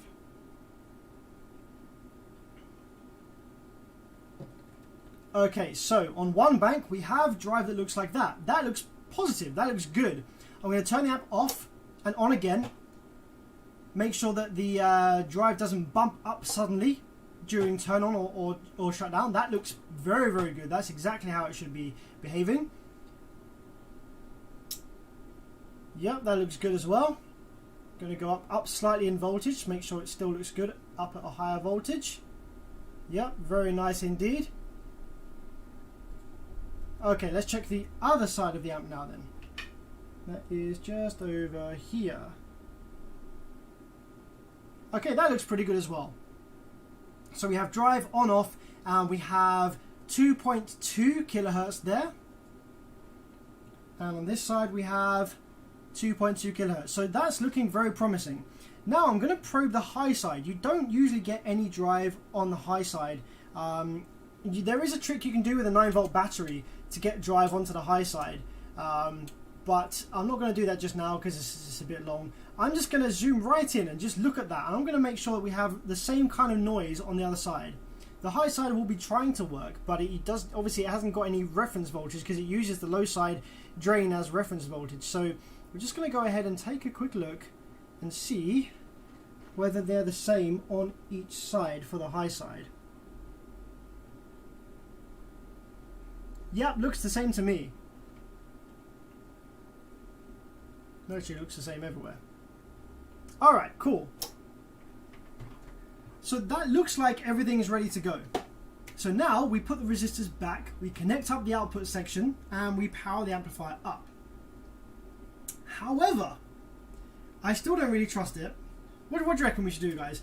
There's two options I can do now. Okay, we can try and power the amplifier up as it is and see what happens with normal full rail voltages in this amplifier. But if you've been watching my videos recently, you'll know that I now have a spare board which I use to inject my own rail voltage into the amplifier. So what we could do is we could remove the rectifiers, or we could remove the rectifiers completely, and power the amplifier up and inject our own rail voltage. It will be very quick. It's very, very easy to do. I don't even need the donor board. I can just inject the 12 volts from my main power supply, and we can make 12 volts our rail, and we can power the amplifier up and see if it comes to life with a low rail voltage first, just in case there's any issues. We don't want to kill these output FETs that I haven't actually had to install or anything. So we can either try it with the full rail, or I can just pull all the rectifiers. It'll take me like less than 2 minutes to pull the rectifiers, jump over 12 volts to the rail, to the plus minus rail, and yeah, see if that works. What should we do? Gonna get you guys involved.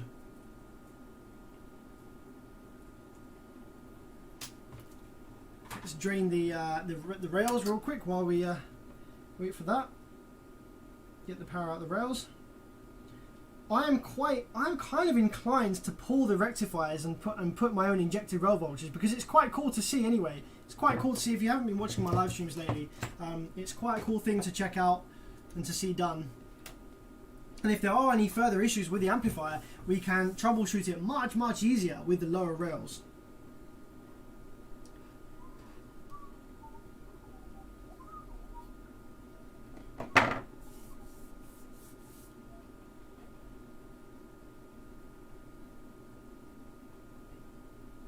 Low voltage rail startup is perfect. Inject.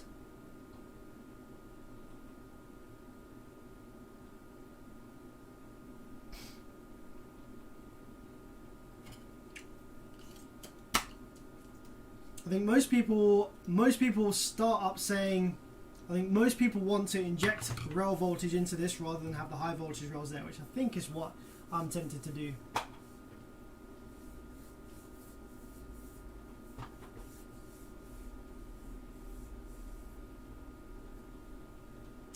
Right, let's put these resistors back first.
Okay.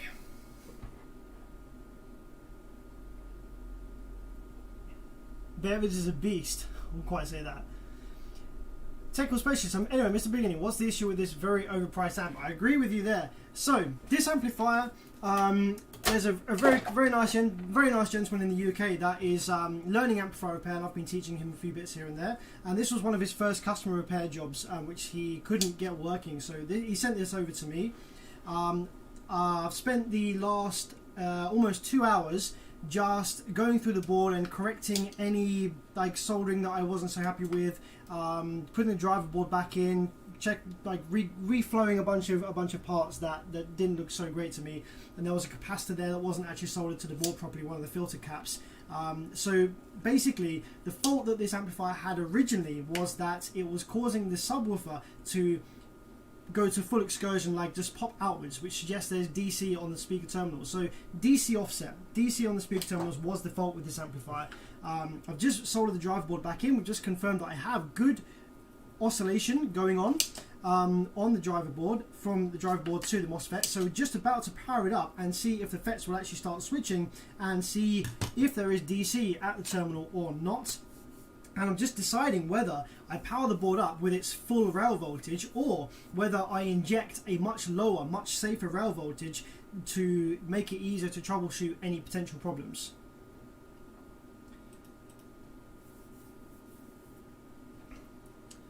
So I kind of want to power it up on the. I kind of want to inject my own rails onto this, to be honest. I'll work out where my board is. I kind of want to inject my own low voltage rails onto this, just because it's so janky and I don't know what was up with it. I don't want to kill any of these output FETs, man.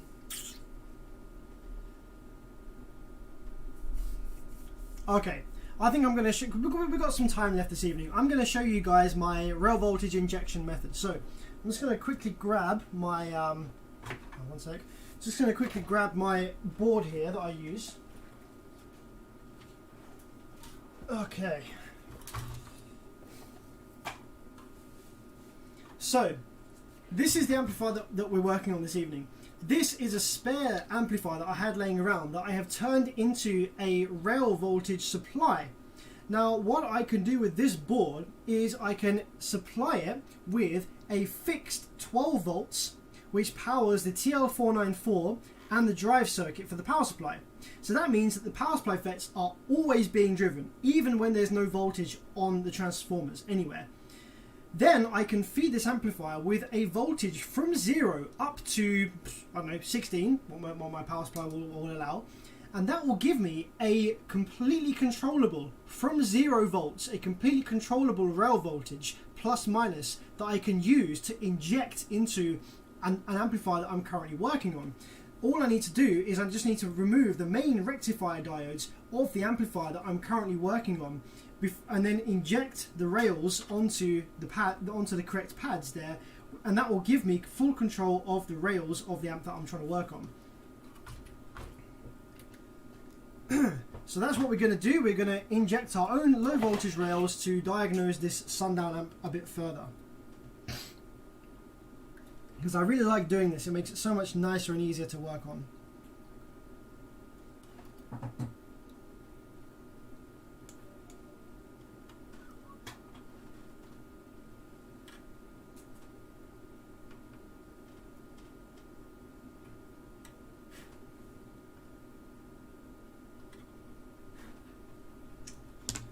Right, so what I need to do then is I need to put this this rail voltage generator board on the bottom, because I need to be able to probe and mess around with the Sundown on top. So I'm just going to lift the Sundown up. We're going to put this board underneath, and we're going to take some wood divider, place that on there, and then place the Sundown on top. Okay, great. Now I just need to connect up all the wires for this board to the supply. Then we can get this up and running with an external rail voltage supply.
Positives over there.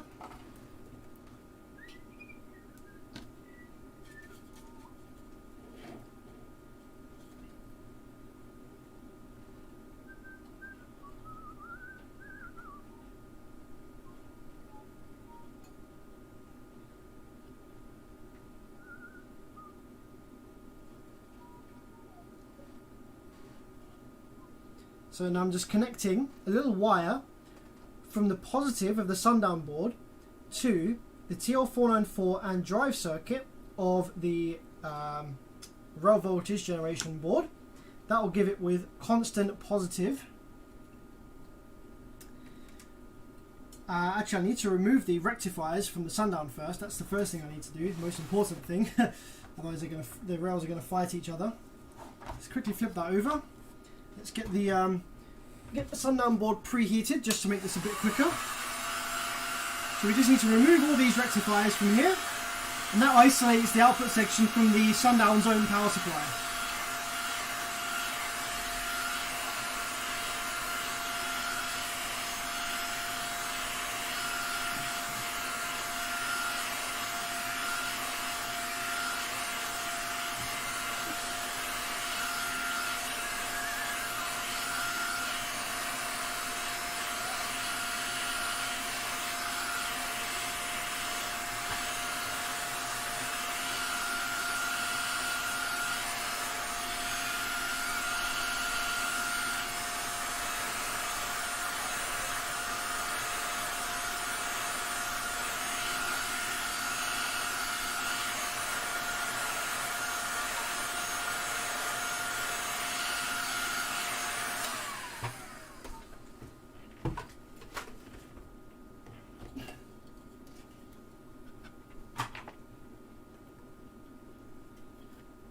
Oh, so much quicker. Since I started preheating boards, the difference in time it takes to like solder and desolder parts is absolutely phenomenal. It's so fast now. Barely needs any extra heat really from the iron. It's like ready to go, ready to fall off already.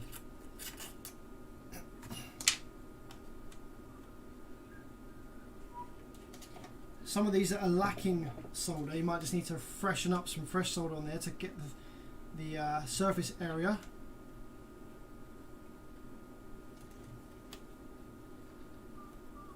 Also, because this board has quite a high thermal mass, all of that heat that I put in with the heat gun dissipates very quickly. See how much longer it's taking for each subsequent rectifier? The first one came out like butter.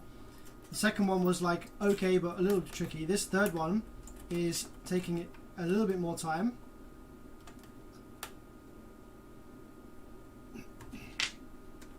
Now this fourth one is probably going to take the same amount of time as it would do as if I hadn't preheated.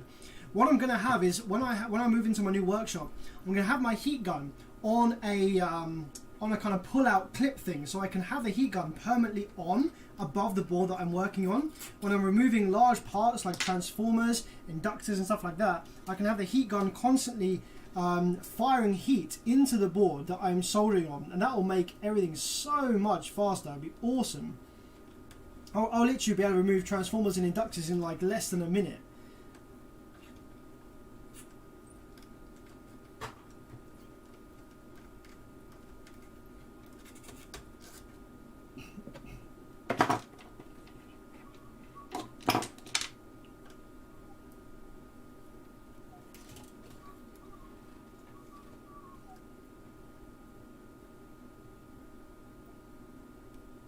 Flexin500 says, hey man, can you settle an argument? On the Sundown full bridges, AAB and Wolfram amps, is it safe to hook up both RCAs, or should you only be running with one input? My suggestion is look at the side of the amplifier. If the amplifier says input and output, then only use the one marked input. Don't plug anything into output. I actually helped out Big D Wiz. He was doing some bench testing on one of these kind of style of amplifiers, and he had his RCAs plugged into the input and output. You know, so he had the two RCAs, one was labeled input, one was labeled output. He had his RCA plugged into input and output, and he was getting problems. He was having issues with the sound, it wasn't making the right power, blah blah blah. I took a look at it and I said, hey dude, remove the RCA from the output. That's causing you problems. He removed it from the output, and all of a sudden all his problems went away and the amplifier worked perfectly fine. So guys, this is common sense. If you've got an amplifier that has input and output labeled, don't plug an input RCA into the output one. They're not just Y splitted inside. The output is an actual buffered output with an op amp. It's not just Y connected inside. So don't plug your input into an output. Alright, all the rectifiers are now removed from the board. Nice and easy and quick. Flip her back over. Okay.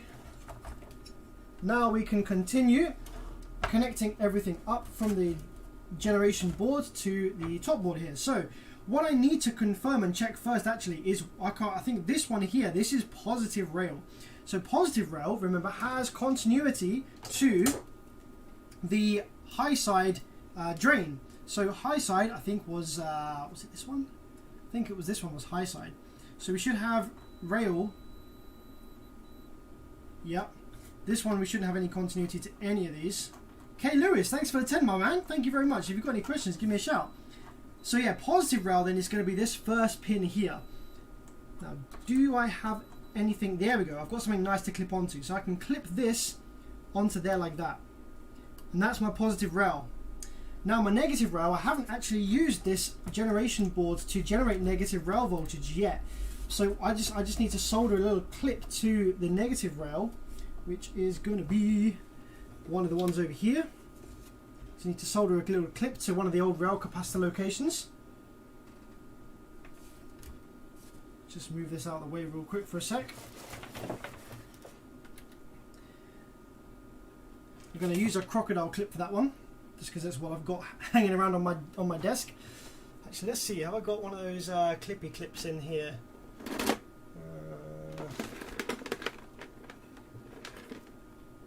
I don't think so. We'll use a crocodile clip. So let's solder the crocodile clip to here. Negative rail.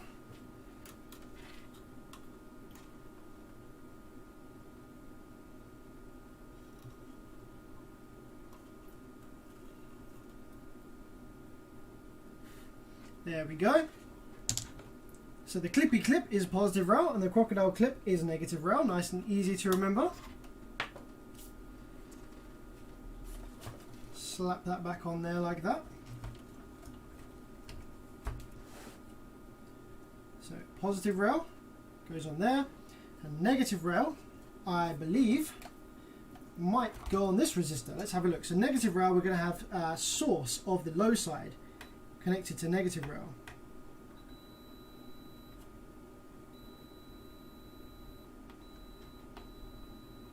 So negative rail is the source, which is this one. So that one. Yeah, this resistor over here, that's super handy. How handy is that? I can literally just go cloop, cloop. There we go. There's our rails injected. Positive rail, negative rail. So now there's a few more things I need to do. I need to resolder this 12-volt wire because that seems to have snapped itself off. I need to connect the two grounds of the amplifiers together. Yeah? Need to connect the grounds together. And I think I also need to connect the output ground. So I haven't done this yet on a Korean half-bridge amplifier. With the Brazilian amplifiers, the output ground and the main ground is shared, it's connected. But because this amplifier is different, I don't think, I just need to double check to see whether the output ground and the main ground are connected together. If they're not, then I'll need to just quickly connect them together so that it behaves. Because obviously the rail voltage needs the middle thing between the rail voltages. It needs a reference for ground, right? So let's just check. Let's have a look. Ground is going to be, what's usually ground over here? Speaker terminal negative. So if we check speaker terminal negative, which is this one here, speaker terminal negative, let's see, what's that have continuity to ground? That is the middle pin of this rectifier here. So the middle pin of this rectifier, does that have continuity to amplifier main ground, which is over here? No, it doesn't. Does it have some kind of resistance, perhaps? Okay, so we've got, what's that? 1 kilo ohm. We've got 1 kilo ohm, gentlemen, between output ground and main ground, which is too high. So what we're going to do is we are going to jump over that. And I think I just found actually on the board where that resistor is. Maybe. Yeah, I did. R121, just here. There's a capacitor and a resistor, and that is what connects the main ground to the output ground. So for purposes of tonight, what we can do is just take a little jumper wire and jump over that resistor, and that connects the output ground to the main ground, so that we can actually get this thing powered up with our rail voltage injection board here. Take a little bit of wire there, a little spare lead, solder that in place.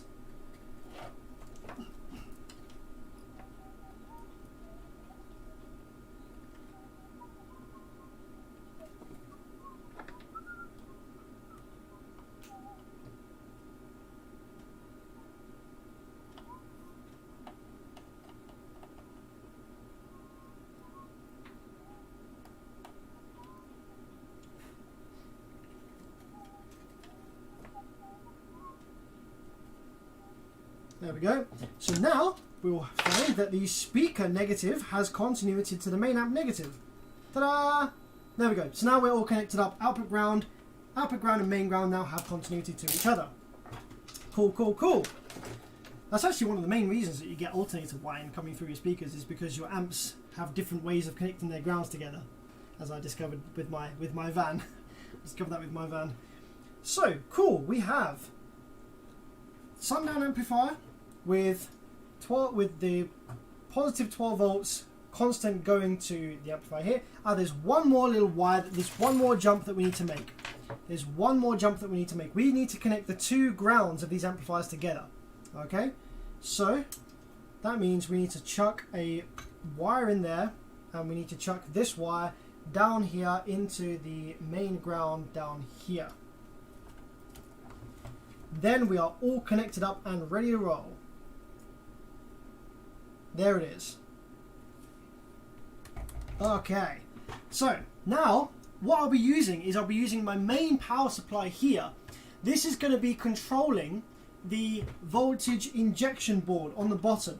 Okay, so that's going to start off at 0 volts, and as I increase the voltage on my power supply, it's going to then increase the plus minus rails respectively injected into the Sundown board. But obviously we need to feed the Sundown board with 12 volts worth of power to get that powered up in the first place. The reason we need to feed the Sundown board with 12 volts is we need the power supply MOSFETs to be switching, because they actually switch some small auxiliary taps on the power supply transformers here that get rectified by these baby little rectifier diodes down here and down here, and they power the plus minus 15, plus minus 5 and 12 volts ref negative rail. You see?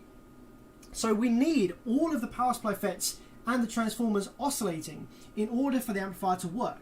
So that's why we removed the main rectifier diodes for the rail voltage, but we left in all of the ones down here, and that's why we still need the power supply oscillating. So we need a second power supply. I've got a little 12 volt, I think, is this my 12 volt one? 12 volt 1.5 amp, that should do the job. We shouldn't need much current at all because we're not building rails, so 1.5 amps should be enough. And remember, this 1.5 amps isn't going to be powering the output section, because the output section is going to be powered directly by my bench power supply here. So we can plug this bad boy in down here to the mains. I'll do that after I've hooked it up. And we need to hook these wires up, plus minus from the little 12 volt power supply, into the Sundown amp, so that the Sundown amp comes alive and starts to oscillate. And then we can bring in the rails. So I'm just plugging the 12 volts from the little power supply down the bottom that we're going to plug in. We're going to just plug in that into the Sundown amp's positive input. I'm trying to, at least. They have these handy little holes on the top you can just go into. Now these wires are too small for me to screw into the main terminals. Even if you screw it down all the way, the wire is just too small, it doesn't grip it. So I'm just going to shove that in there.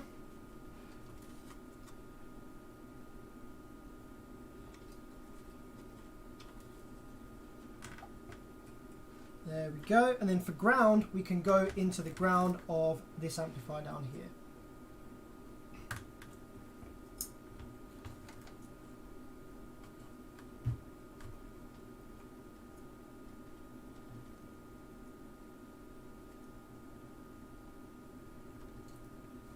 There we go. Okay, we are all connected up. We are ready to go.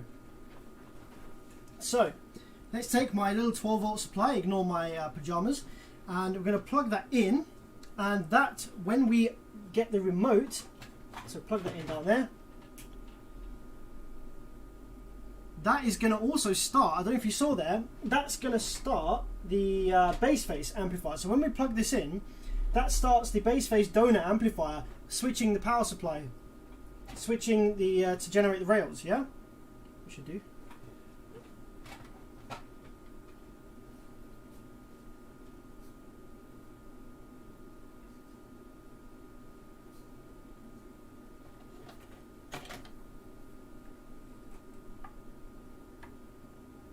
Did just a second ago anyway.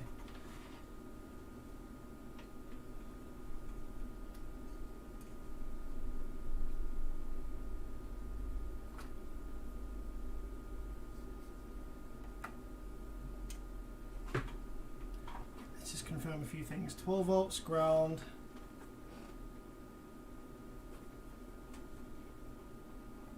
Ah, yeah, there we go. Okay, so have a look on the scope screen right now. And so this stream is all over the place because none of my buttons are working. So I am now probing the base phase amplifier power supply gate. See that? So with that little 12 volt power supply plugged in, we are currently driving the power supply MOSFETs of that base phase amplifier, the rail generation amplifier. But if I probe the back of the MOSFET, okay, there's nothing. I'm probing the back of the MOSFET right now. There's 0 volts there because we haven't turned on my variable power supply. So there's no rail voltages being generated, which is correct. So now all I need to do is take the Sundown board on top. We need to connect the remote to the 12 volts, and that will tell the Sundown amp to turn on. Then we can turn on the variable power supply, which will start building rails. Okay, here we go. Let's see, positive is there. Take some tweezers. We're going to turn on the Sundown amp just now. So I'm going to take my oscilloscope probe. We're going to probe the back of the Sundown power supply MOSFET and see that switch. When I turn this on. Okay, let's see what happens. Okay, there we go. So the Sundown amp is alive and the relay has clicked in. So the Sundown amp's alive, but the output section shouldn't be doing anything because we don't have any voltage on the output section, you see? There's nothing. If I probe the output feds here, they're not doing anything. But I imagine that we are probably going to have some oscillation on... I've got 10 volts. Okay, that's really interesting.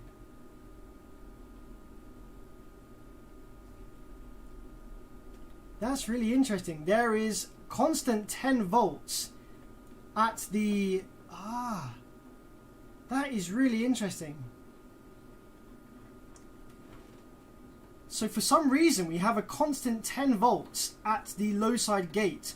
I haven't even given any rail voltage yet, okay? Now that would cause the amplifier to send negative voltage to the speaker terminals, obviously, because we haven't got any waves going on. So why would that be? So we saw before I started this, we saw that the amplifier had waves on the low side gate before we reconnected up those resistors. So why is there now constantly 10 volts there?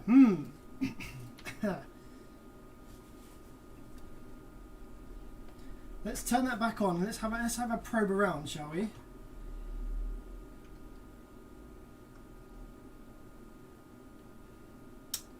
Okay, so we have 10 volts on the low side gate. That could just be because we've got no oscillation because we've got no rails. So I'm going to go ahead and turn my variable power supply on, and that will start building us some rails. I'm going to start right down at 0 volts here. Okay, and I'm going to start increasing the voltage slowly on the power supply. Now, watch the rails. So if I probe the rail here, okay, this is the positive rail and this is the negative rail. So if I probe the positive rail, as I start increasing voltage here, oh, okay, it's drawing some current. As I increase that, it starts drawing some current. Okay, so it's drawing some current from somewhere. But we can see there that the voltage on the scope screen goes up a little bit.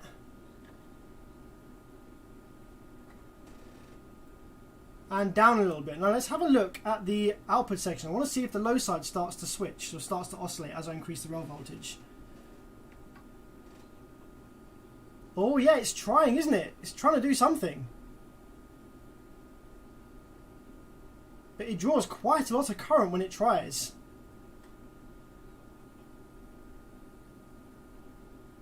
So perhaps it was a good idea then that I didn't turn the amplifier on straight away.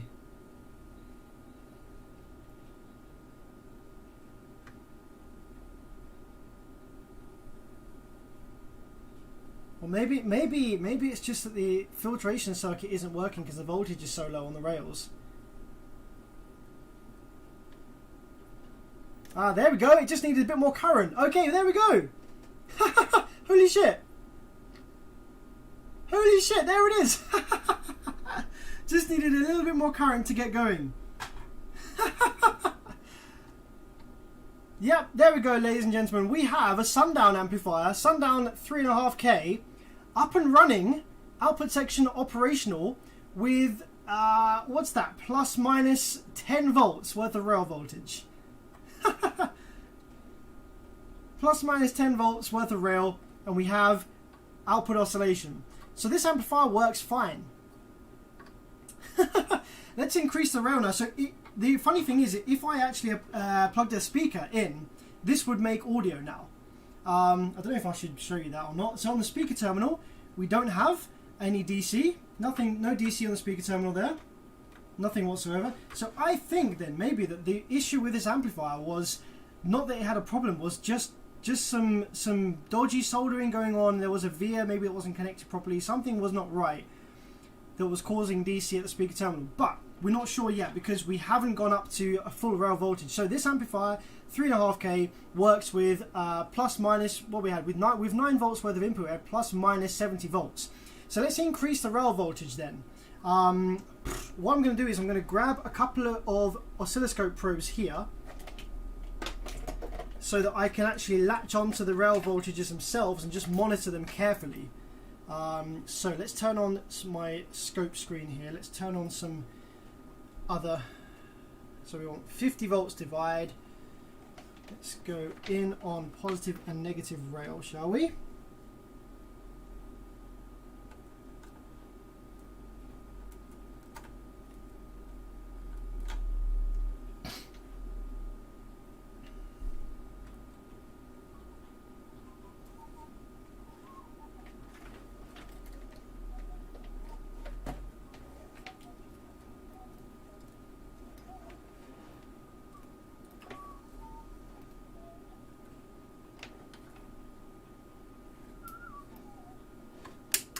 Okay, I'm going to shut the amplifier down just for a sec. Shut the output section down, in fact, not the power supply is still active. I just want to latch onto here, and I don't want to accidentally glitch the amplifier and like quickly temporarily remove the negative rail voltage, because that might kill things just while I latch this on. There we go, that's now latched on nicely. So we've got positive and negative rail voltage latched on nicely. Actually, that's the wrong probe.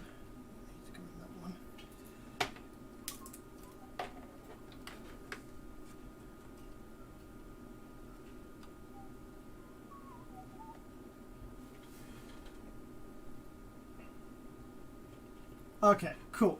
So now let's power this up again. Nice. It comes on with a little dweep. It makes a cool little sound when it comes on. Okay, so there we go then. Let's increase this rail. You can see on the scope screen, I'm not sure if you can see here, because I'm having to do it at 50 volts divide because my one of my probes is a times 100. So you can see here, this is the little Class D switching wave that we've got in there.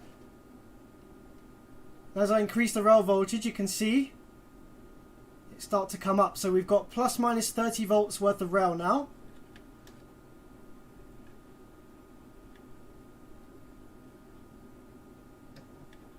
Ah, it's so cute! It's so cute!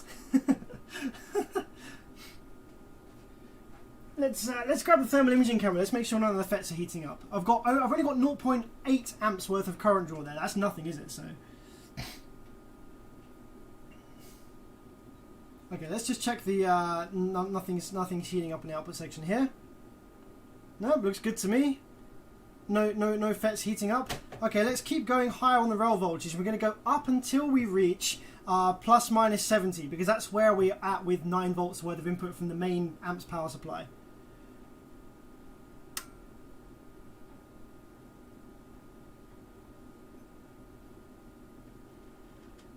Okay, cool. Yeah, look, we've got plus minus 50, 60, 70 volts worth of rail. That's awesome. We're only drawing 1.3 amps. Sweet. That's ready to roll.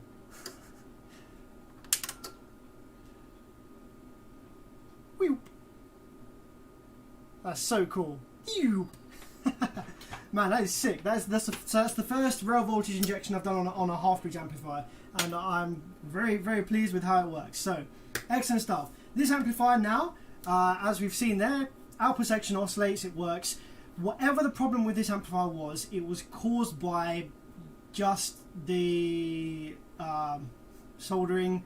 There was something not connected right. I fixed a bunch of stuff before I even powered this amplifier. We spent almost 2 hours working on this amplifier before we even powered it up, because I noticed so much stuff that I wasn't happy with. So in fixing all of those things, in doing all of that stuff, I've obviously done something that fixed the problem and it now works. So just to confirm that though, I'm going to remove all the rail voltage injection stuff, and we're going to let the amplifier power up on its own steam now. So you can see it working, and we're going to play it on a little sub, I think. Going to play it on a little sub so you can see it working. Nice little end to the stream, isn't it, when you see the amp working on a sub that you've been doing.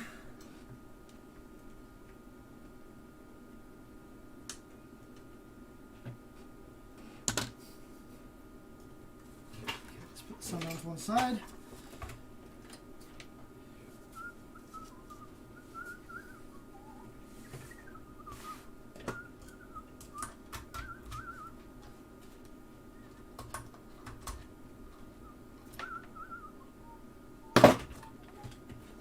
Hey, love it.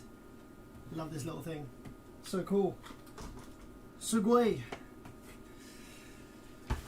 Okay, so let's whack that back on here, like that. And let's connect up all the original rectifiers. Suck the solder from them holes first.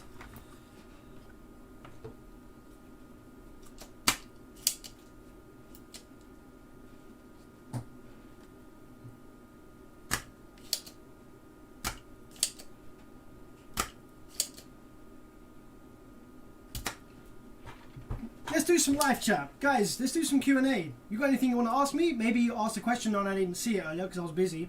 So if you asked a question earlier and I didn't answer it, then shoot it over now. We'll do some Q&A while I'm just sucking these holes, getting these rectifiers back in.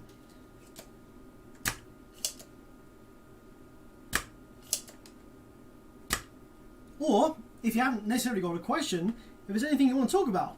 If you want to talk about anything, should we have a chat? It doesn't have to be about audio.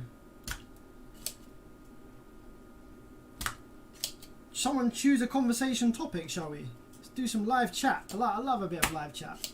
I've been working on this amplifier and not really paying too much attention to chat this evening, so I apologise for that, but hopefully it's been interesting. Like, it's kind of annoying actually, this one, because I didn't fix anything. I didn't show you a fault, and I didn't show you the bad component and how I fixed it. All I did was I showed you how to look for previous work, look for issues in previous repair attempts and repair those. So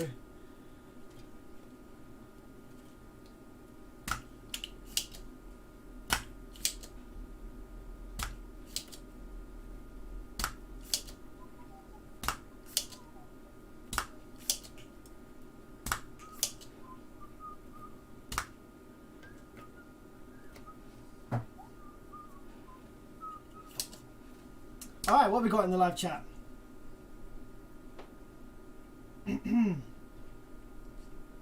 Thanks, technical specialist. Thanks for the kind words there. Which one? Def Bonce, AAK 4K, or Crescendo 4K? I would probably go for the Crescendo. Yeah. I like the Def Bonce because it's the full bridge, it's the modern amplifier tech, you know, it's the efficient one and everything. But I'm not convinced on the finalized circuit design, and I don't like Def Bonce. It's just one of these. It's just another sticker brand. Yeah, they got some loud cars, but that's only because they've thrown a whole bunch of money into promotion, and they've got amps. You know, they're having amps made that do a bunch of power, and they're building ridiculous, monstrous cars. If you took one of the Def Bonce or Alphard like monstrous demo cars and you swapped it out with kit from literally most other brands, FI, DD, Sundown, Ground Zero, even some cheaper brands, even like Scar, if you swapped it out for some Scar subs, it would still be pretty much as loud or maybe even louder with some brands.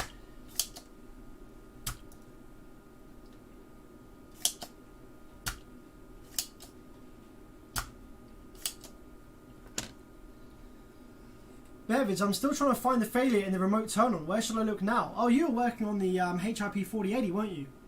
So you need to. So I assume you've already tried pulling up the datasheet of the TL494. And when you apply the remote, you should end up with 12 volts on pin 12 of the TL494, which then should give you a sawtooth wave on pin 5 and you should have 5 volts on pin 14, I want to say.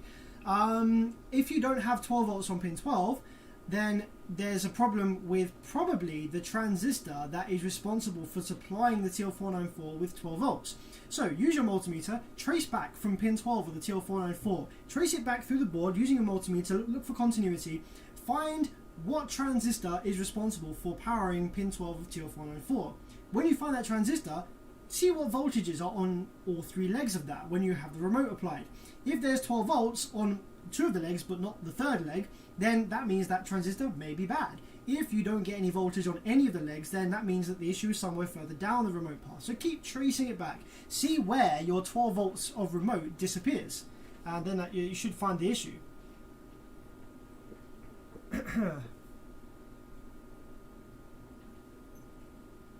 So is switch cleaner. Yeah, absolutely. Bold voltage.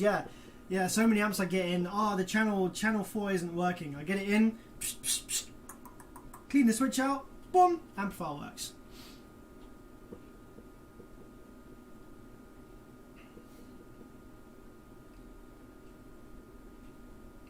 If I have one 3K amp running 2 15s, does it make a huge amount of difference if I hook up 2 3K amps? Also, if you double your power, or if you just hook up 2 3K amps. So obviously, let's say you've got a pair of dual 4s. So you've got a pair of dual 4s, they wire down to 1 ohm, and you're running 1 3K amp. Now, let's say you add another 3K amp, but each 3K amp is now at 2 ohms because you've got dual 4s. So each sub per amp at 2 ohms. Is it going to be any louder? Now you've got 2 3K amps at 2 ohms. No, it's probably going to be at most like 0.2 of a dB louder. Not going to be very noticeably louder, unless you've got absolutely terrible low impedance rise.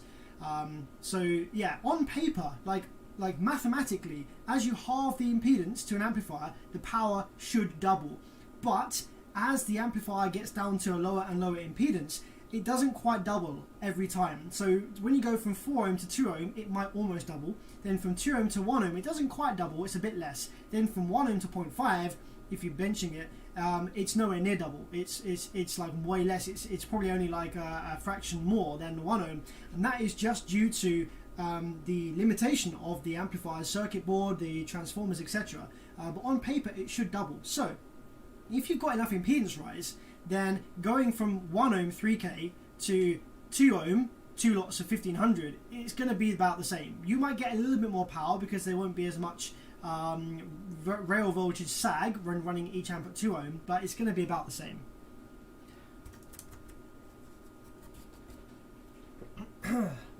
I saw someone said, Sam, what do you drink? But I don't know where's that gone? Oh yeah. Oh, where's your drink? That's a good question, actually. Where's my drink? I'm only on the apple juice this evening, because this is a customer repair, so.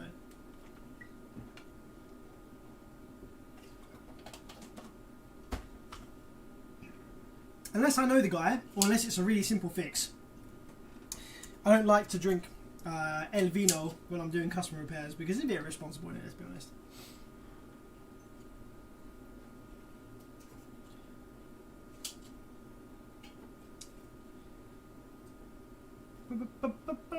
Handheld scopes. I don't like handheld scopes. They're too slow to react. You can't see enough. They're not detailed enough screens.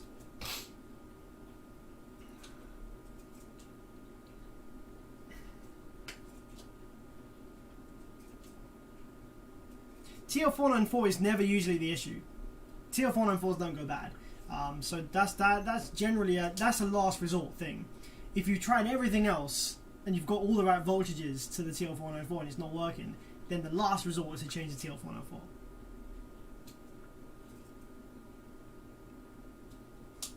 My negative speaker wire came out of the amp while playing, now it's in protect mode. It makes a pulsing sound on sub. What happened? Anthony, unfortunately, when your negative speaker wire fell out, it probably brushed against the positive, or it created a short circuit between plus and negative. What's happened is your output MOSFETs, one or multiple, maybe all of them, but at least some of your output MOSFETs will be shorted. So because that situation was isolated to the output of the amplifier, not drive circuit or not internal fault, you will probably get away with just replacing all of your output MOSFETs, and there's a pretty high chance the amplifier will work fine again.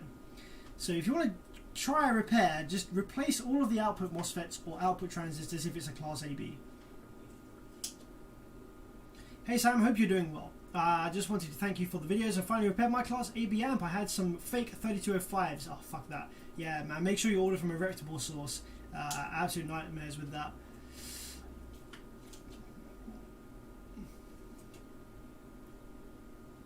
IRFP 360 versus 460. One high side, one... Huh?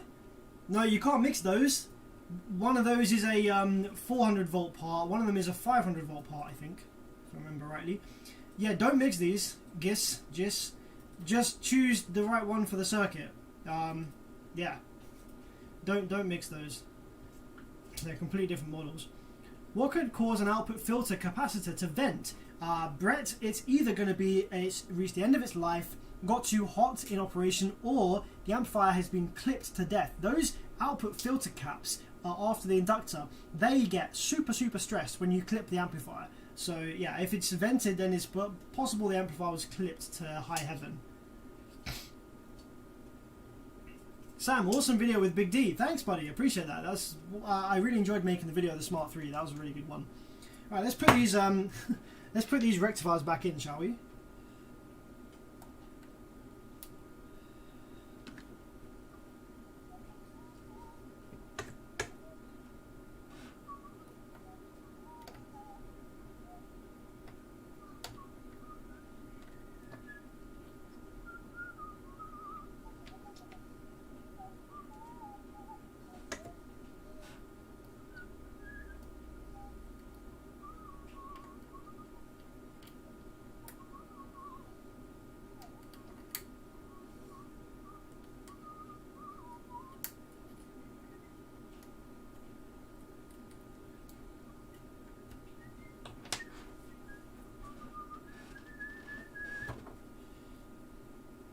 Any progress on the audio pipe? It's slow progress because I'm in the middle of moving workshop, so that's taking up all my time at the minute. I'm actually having a little bit of a struggle with transformer, so I am not super knowledgeable about transformers. Actually, what is the time now? 12. Maybe. If we've got any super knowledgeable guys in the live chat right now, any guys that know a lot about transformers and how they work and stuff like that, maybe I could dig out the audio pipe and we could have a quick look at it on live after I've finished this. Would any of you guys be up for that? If there's anybody that's super knowledgeable about transformers, make yourself known now, and if so, we could maybe do a little opposite Q&A. Maybe I could show you what it's doing and you could explain to me why that's happening. Because basically the transformer is not working properly, the transformer that I'm going to whack in there. And I don't quite understand why. I haven't looked into it too much. I just saw it doing what it's not supposed to do and was like, screw that, I'm busy, I'm going to move on to something else right now rather than try and mess around with that. And I just haven't picked it up again for a little while because I've been pretty busy trying to clear through as much work as I can before I move. But yeah, if there's anyone in the live chat right now that can potentially help with the transformer style issues, then that would be great.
Replacement for IRFP 360 is the 24N50.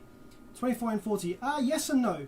Generally, 24N40, that's the one that you replace with the 360. However, you must very, very, very essential that you must check the dead time of the circuit you're putting them into, because the FDA 24N40s and 50s are much, much slower MOSFETs. The IRFP 360s and 460s are much faster. They turn on and off really, really fast. So you can't necessarily substitute 360s for 24N40s every single time, because some circuits won't like it because they're set up for the faster 360s, and if you try and put 24N40s in, then they'll explode because you'll get cross conduction because the dead time is too low.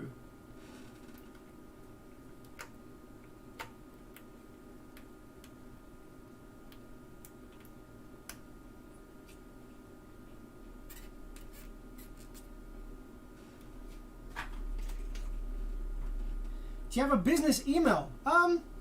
Shit, not really. I have my Bevis Facebook page. If you're on Facebook, drop me a message to my Facebook page if you like, and I will get back to you. Just type in Bevis on Facebook and it comes right up.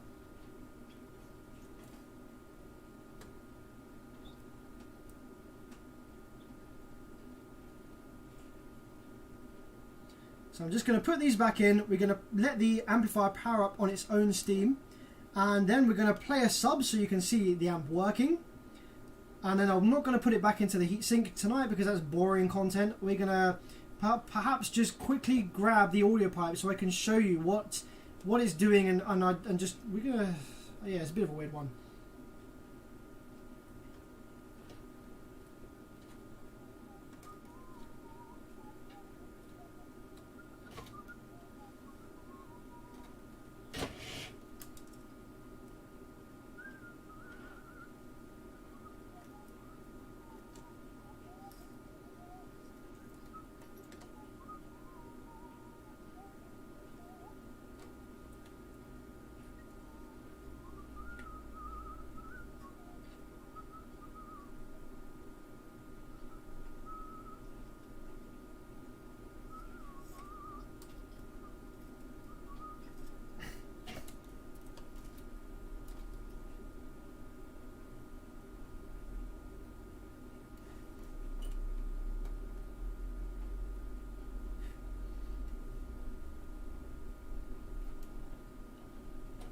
Do a shop tour.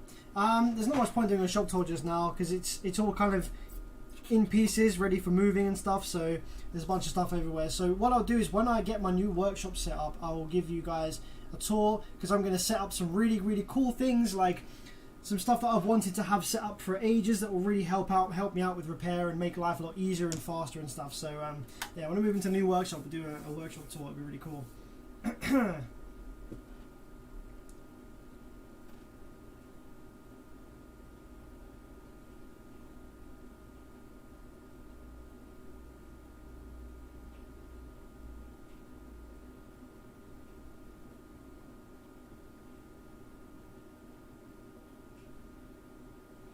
To solder a loose pad, can you not solder a thin wire, like a piece of resistor wire, to the top of the board and run it through to the bottom and solder it? So the issue that I had was I couldn't solder from the bottom because there's no pad, or the bottom is just wafer. So I needed to solder capacitor to traces on the top of the board. Now obviously the capacitor covers up those traces that you need to solder to. Originally you would solder to the bottom of the board where there was a via and a pad that the solder would flow through. That was gone. So yeah, I'm sure there probably would have been some like fancy clever ways to do it, but I just couldn't be bothered.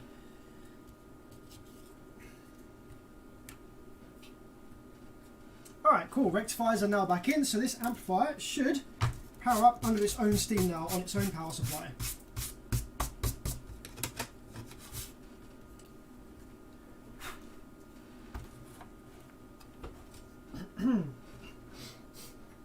Okay, your remote is in, power and ground.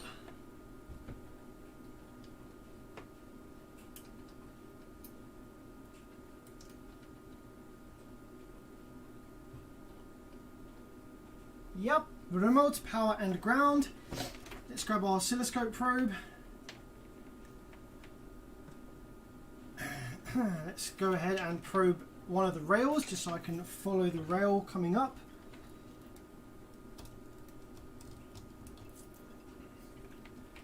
Okay. Probe low side drain, and we are looking for a nice cheeky square wave on the back of there, provided that this still works as it did went over just a moment ago. Make sure I haven't screwed anything up in the meantime.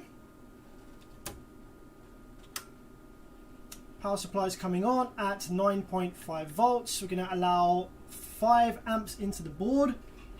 Ready? 3, 2, 1. Ta-da! There we go.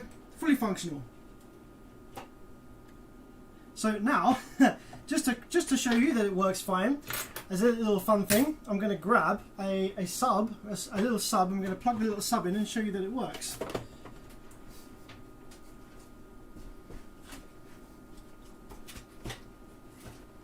Now this sub right here, my friends, this is a Digital Designs 1506. How many of you guys have seen one of these before? This is a little beast. I love little subs. Look at the freaking heft of this thing. It's like a tiny little 6.5 inch sub, but it's got the 1500 series motor, which they used to make up to 15 inch, by the way. They used to make subs with this motor up to 15 inch, so it is a pretty stonky motor. Got Y38 grade ferrite, which is a strong grade of ferrite. Tight coil gap. Then you got this wide ass spider in here. The spider in this is super freaking wide. So much excursion from this. And you got the EROM ribbed surround, so it's controlled, it doesn't dimple, but you got maximized cone area. Oh yeah. So I'm just going to hook this up, and we're going to see this play some bass.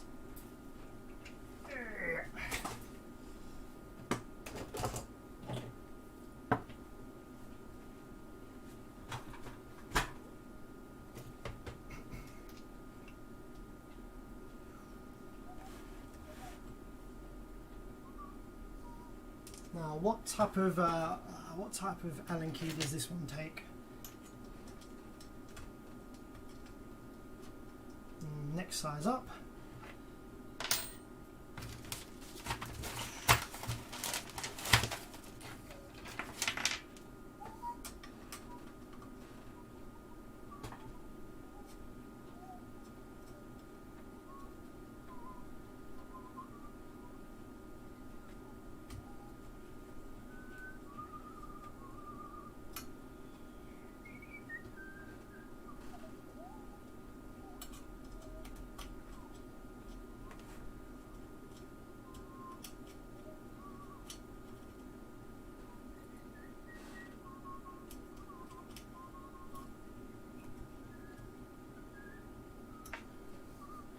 Okay, the little sub is there ready to go.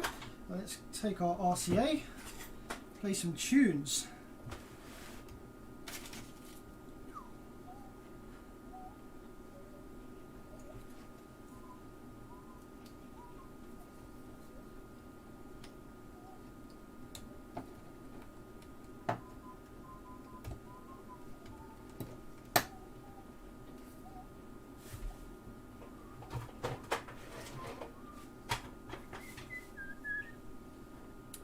Let's go to. I'm just going to choose a song. I won't be able to play the actual song, so you can hear the songs. I'll get massive copyright bullshit. So let's just go to SoundCloud. I need to sign in.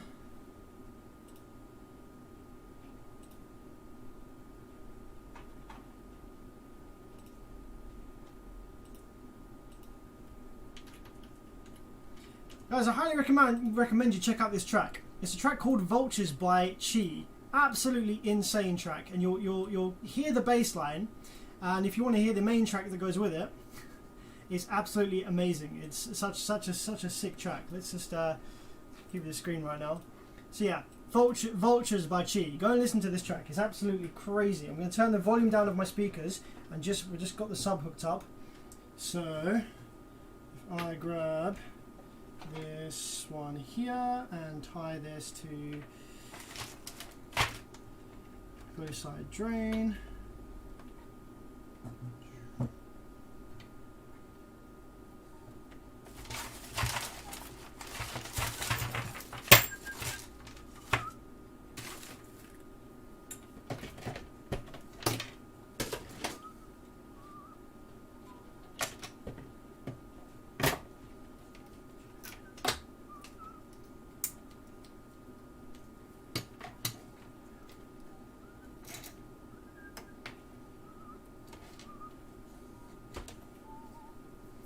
Okay.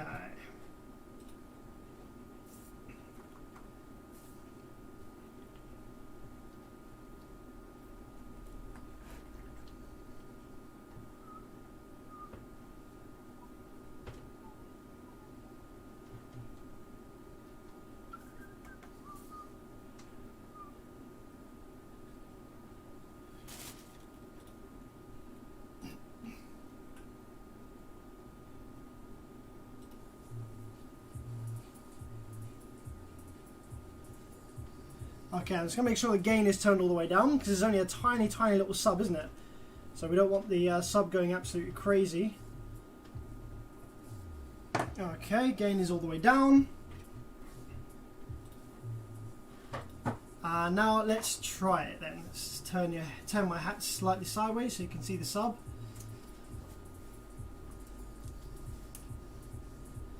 Actually, let's grab this other side camera so you can see the sub.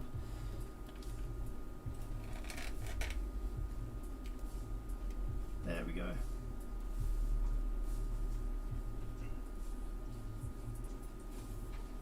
Okay. Let's get the amp powered up. Amp should come on like normal. There we go, amp comes on. Relay clicks in. Yeah, sub's working. Awesome. Okay, let's give you the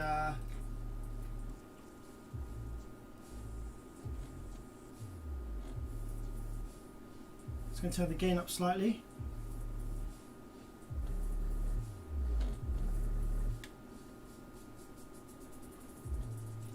Okay, let's go back to the main drop.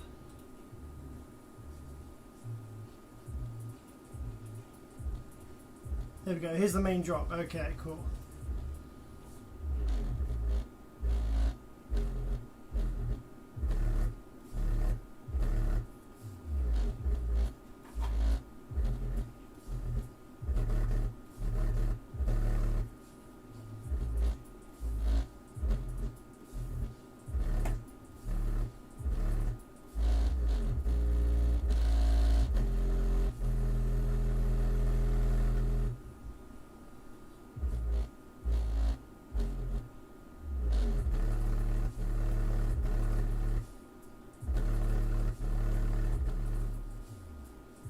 Cool, so there you go, amplifier works, and I showed you it working on a sub.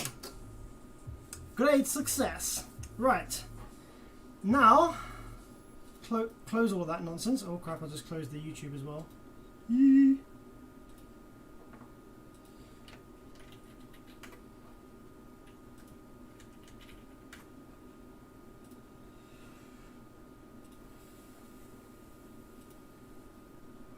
So just real quick then now, because we've got a little bit of time, because it's not super late, I am going to show you what's happening with the audio pipe. So as some of you will know, I have been doing it's freaking last summer now, started doing a collaboration with Big D Wiz, Derek over at Big D Wiz, and the idea was that he sent me an amplifier, he sent me an audio pipe 4-bridge amplifier that was copied. It was a copy of the Taramps HD3000. So it's the audio pipe 3K, but the audio pipe didn't make rated power, but the Taramps kind of did. So we were like, if it's a copy, then why doesn't it make rated power? What have they copied that's wrong? What have they done wrong in the copy to mean that the audio pipe doesn't make rated power, but the Taramps does? So what I'm going to do now is just bring up and show you what I've been working on with the audio pipe and the bit that I'm stuck at, and maybe if anyone is super knowledgeable about transformers, they might even be able to lend me a hand. Because the idea is, so the original idea was that we were going to just make the audio pipe make rated power. You know, we were going to get the audio pipe to make the same power that the Taramps did and call it a day. But I didn't want to stop there. I wanted to try and make that audio pipe make crazy power. Like, I was going to make it make crazy power. So that's what we're actually going to be trying to do.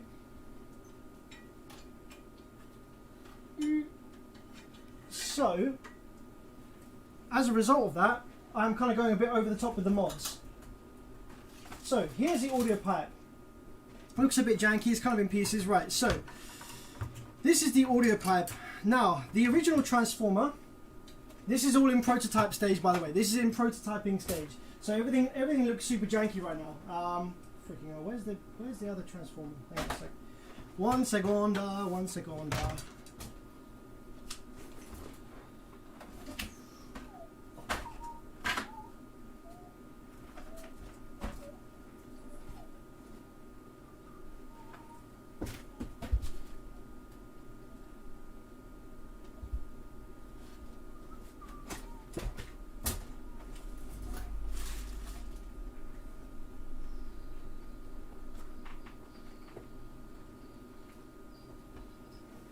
I can't find what I did with the original transformer right now. Oh no, dude, it's fucking sitting on there. Right. So this is the original transformer from the audio pipe. This is the Tyrant's HD3000. Okay. So I'll just give you guys. I mean, I was going to save it for the video, but anyway, any of you guys watching now, the reason that the audio pipe doesn't make rated power, but the Tyrant's does, is nothing to do with board trace thickness or anything like that. The audio pipe's transformer has less turns on the secondary. So, what the fuck? Like, literally, the rail voltage in the audio pipe is lower as a result because the transformer has less turns. So, it's supposed to have, I think it's 14 turns or something, if I remember rightly, from ages ago when I looked at it. The Tyrant's has 14 turns on the secondary to give it higher rail voltage, whereas the audio pipe only has 12. So, therefore, it has a much lower rail voltage at the end of the day than the Tyrant's. If it had the same, if I swapped out the transformer, if I took the transformer from the Tyrant's, put it in the audio pipe would then make the same power as the Tyrant's. Absolutely stupid. So, yeah, really, really random one.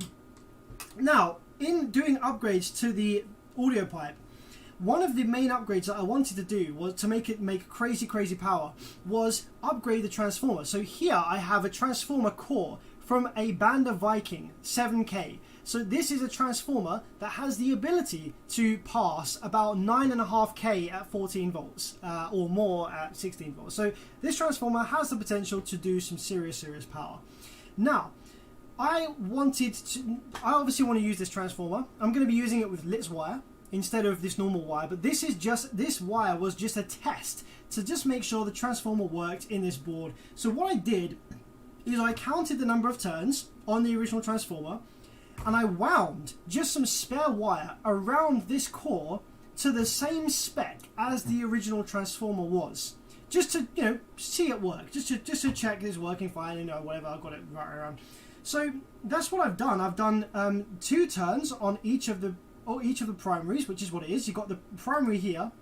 So here's the primary. It goes in and it goes round once and then out. That's exactly the same as it is on this. It's hard to see, but the primary comes in, goes round once and then out. So I've got 2 obviously primaries, one here and one here, push-pull. And then I've got this big long secondary with lots of excess wire coming off it, so I could add turns if I wanted to increase the voltage. So this is my secondary right here. The really stupid, annoying thing is that when I power the amplifier up, it's almost like I have double the pulses on the power supply FETs compared to what I should have. So the power supply should oscillate at 25 kilohertz. But for some weird reason, okay, with this transformer, even though I've wound it to the same spec as this one in terms of the number of turns, I end up with a really weird result. And bear in mind, this is just in the prototype stage. So this is why the transformer isn't soldered into the board, because, you know, I'm use some wires here just so I can easily swap out the transformer for this one to save like damaging the traces, blah blah blah blah. So yeah, just checking the transformer was going to work. I just have it outside of the board like this. So let's just power it up and I'll show you what I mean about this transformer and what it's doing. It's really, really strange.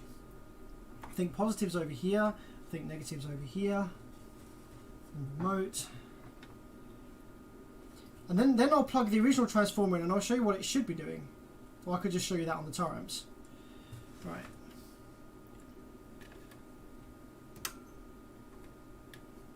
So if I try and power this up, okay, I probe the back of the power supply MOSFET. Okay, we should see 25 kilohertz on the scope. Let's give you the scope screen.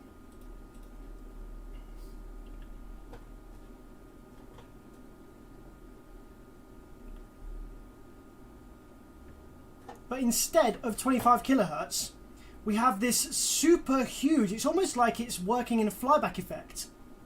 We have an absolutely super huge wave. It shouldn't go that high. So pause it right there. So this is what I end up with. I end up with, instead of 25 kilohertz on off, I end up with 50 kilohertz worth of double the voltage that I should have. So I've got 9 volts going in, but I end up with pulses that are 20 volts high, and they're double as often as they should be. What? So if I take the original one and wire that back in, it works beautifully. I get 25 kilohertz pulses, and they're the right height.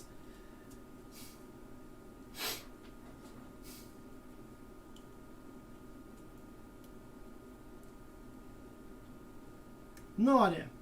But what I can do now is I can plug in the original transformer and show you what that does. Show you that that actually works fine with the same number of turns and everything.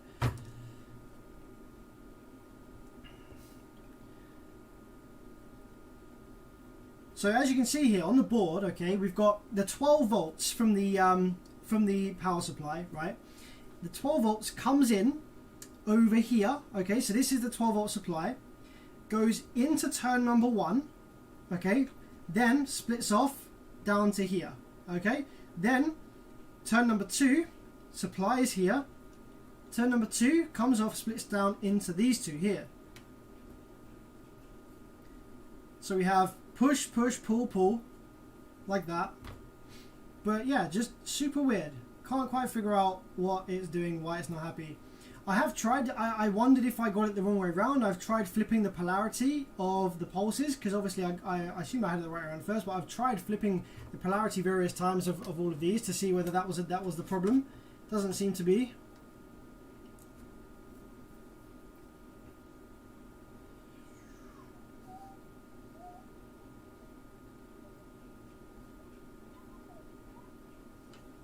So there's a lot of comments that are suggesting that the core can only handle certain frequencies. Yeah, I'm aware of that fully. The frequency 25 kilohertz is way lower than anything that it should be able to handle, right? Because obviously in the band amplifier, the band amplifier runs it at 25 kilohertz as well. So we're not doing anything differently here. We're taking this transformer. Yeah, the wire is different. It's just prototyping wire, but I've done this before with transformers where I've just prototyped it like this.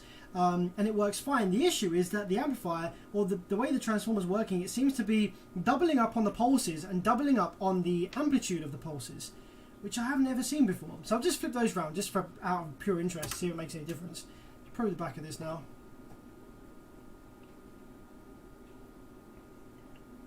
Yep, there you go. Again, 50 kilohertz and double the pulse height that we should have.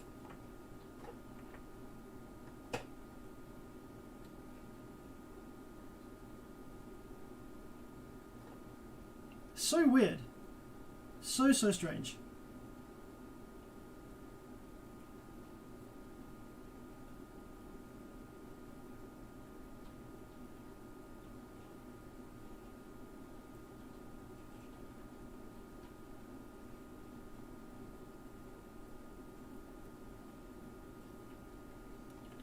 So now, if I just desolder this real quick and solder it to the original transformer, we'll take a look at what it's supposed to do.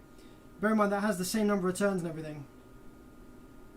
Same number of turns, etc. So that is one of the inputs. I have to remember which way around this all is. So that originally went into the board like...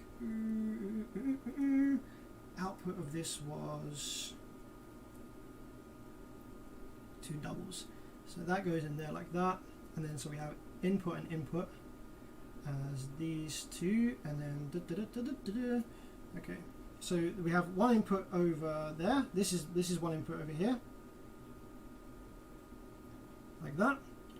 This is input number 2 from the 12 volt terminal.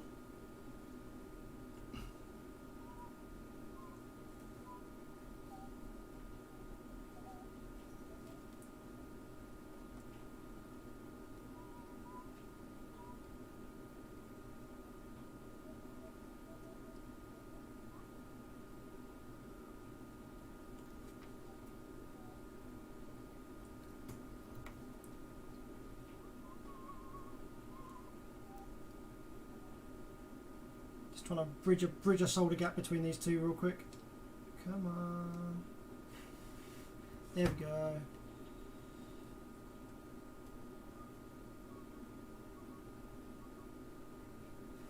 So that's 1 and 2 inputs. Then we have the outputs. We have this one is going to be soldered to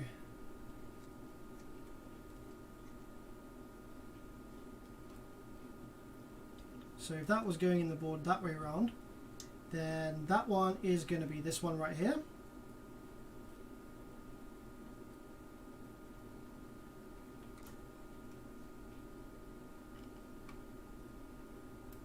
This one is going to be the one on the end.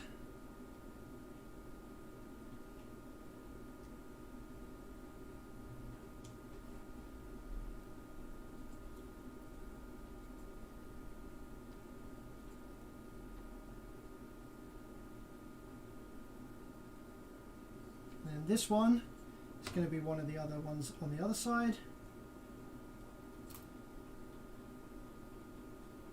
It's going to be the middle one over here.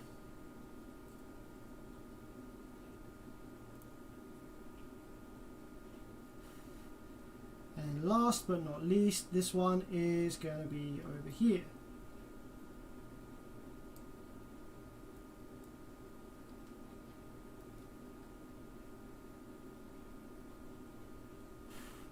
Okay, so that's the original transformer now hooked back up. Remove this bander one.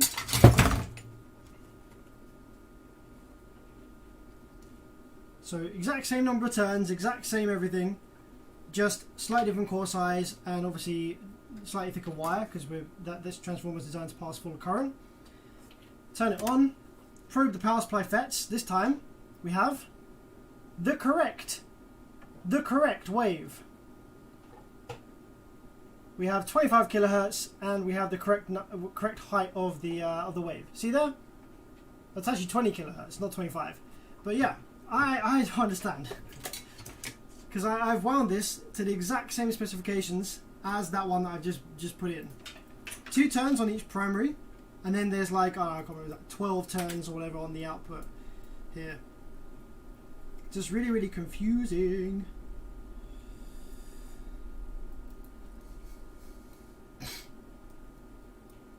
So the number of turns will change the voltage, right? The issue I've got isn't that the voltage is wrong. The issue that I've got is that when I install this one, which I've wound to the same number of turns as the original, I end up with double the pulse speed. Why do I end up with double the pulse speed? That's the thing that's blowing my mind the most. I would understand if the voltage was slightly different because the number of turns is slightly different, but I don't understand why I have twice the pulse speed. I should just have push-pull, but instead of having push-pull, I have push-push or something. I don't know. Fucking weird. Anyway, guys, it's getting late. My voice hurts now. If you guys have any suggestions for me on that, if you guys know, if any of you know what you're talking about and you would like to throw some suggestions my way on that as to why it doesn't work for me, please contact me on my BearVids Facebook page, facebook.com/BearVids. Send me a message and we can get chatting, and I'll give you a massive shout out in the video that I do with Big D Wiz when I complete the modifications to this amplifier. So yeah, massive peace out, guys. Appreciate you sticking with me throughout the live stream this evening. Hopefully it was interesting. I had fun, and it was good to join you on stream again. I'm very hungry and I'm going to eat a snack and then go to bed. So guys, thanks for joining me, and yeah, we'll see you pretty soon next time. We've got some fun amps to repair. Actually, I've got some behind me. I've got this Orion HCCA amplifiers. You know the new ones? I've got the 5K and the 8K to repair. That's going to be a jank repair because that. Again, these Orions have been worked on by previous technicians over in the Caribbean, and they are janky inside. They are terrible, so they're going to be really fun to repair. Yeah, so I've got some cool amps to repair, so we can go live again. Don't know exactly when it will be. Could be next week. Could be some point next week. Could be next weekend. I'll give you a shout when. I'll try and let you know in advance on my BearVids on my YouTube channel. I'll try and make the stream thing in advance so you guys know when I'm going live. Oh, don't forget the ground isolation jumper. I won't forget that, don't worry. It's actually not a big issue. You know how some people, you know how to get rid of alternator noise, a lot of people, they ground the back of the RCAs to the head unit. Well, that is exactly the same thing as the ground jumper wire that I put inside the amplifier. because the RCA ring is output ground and the head unit chassis is main ground. So by connecting those together at the back of the head unit, it's the same thing as connecting the output ground and main ground inside the amplifier. So maybe the customer might want it like that, who knows.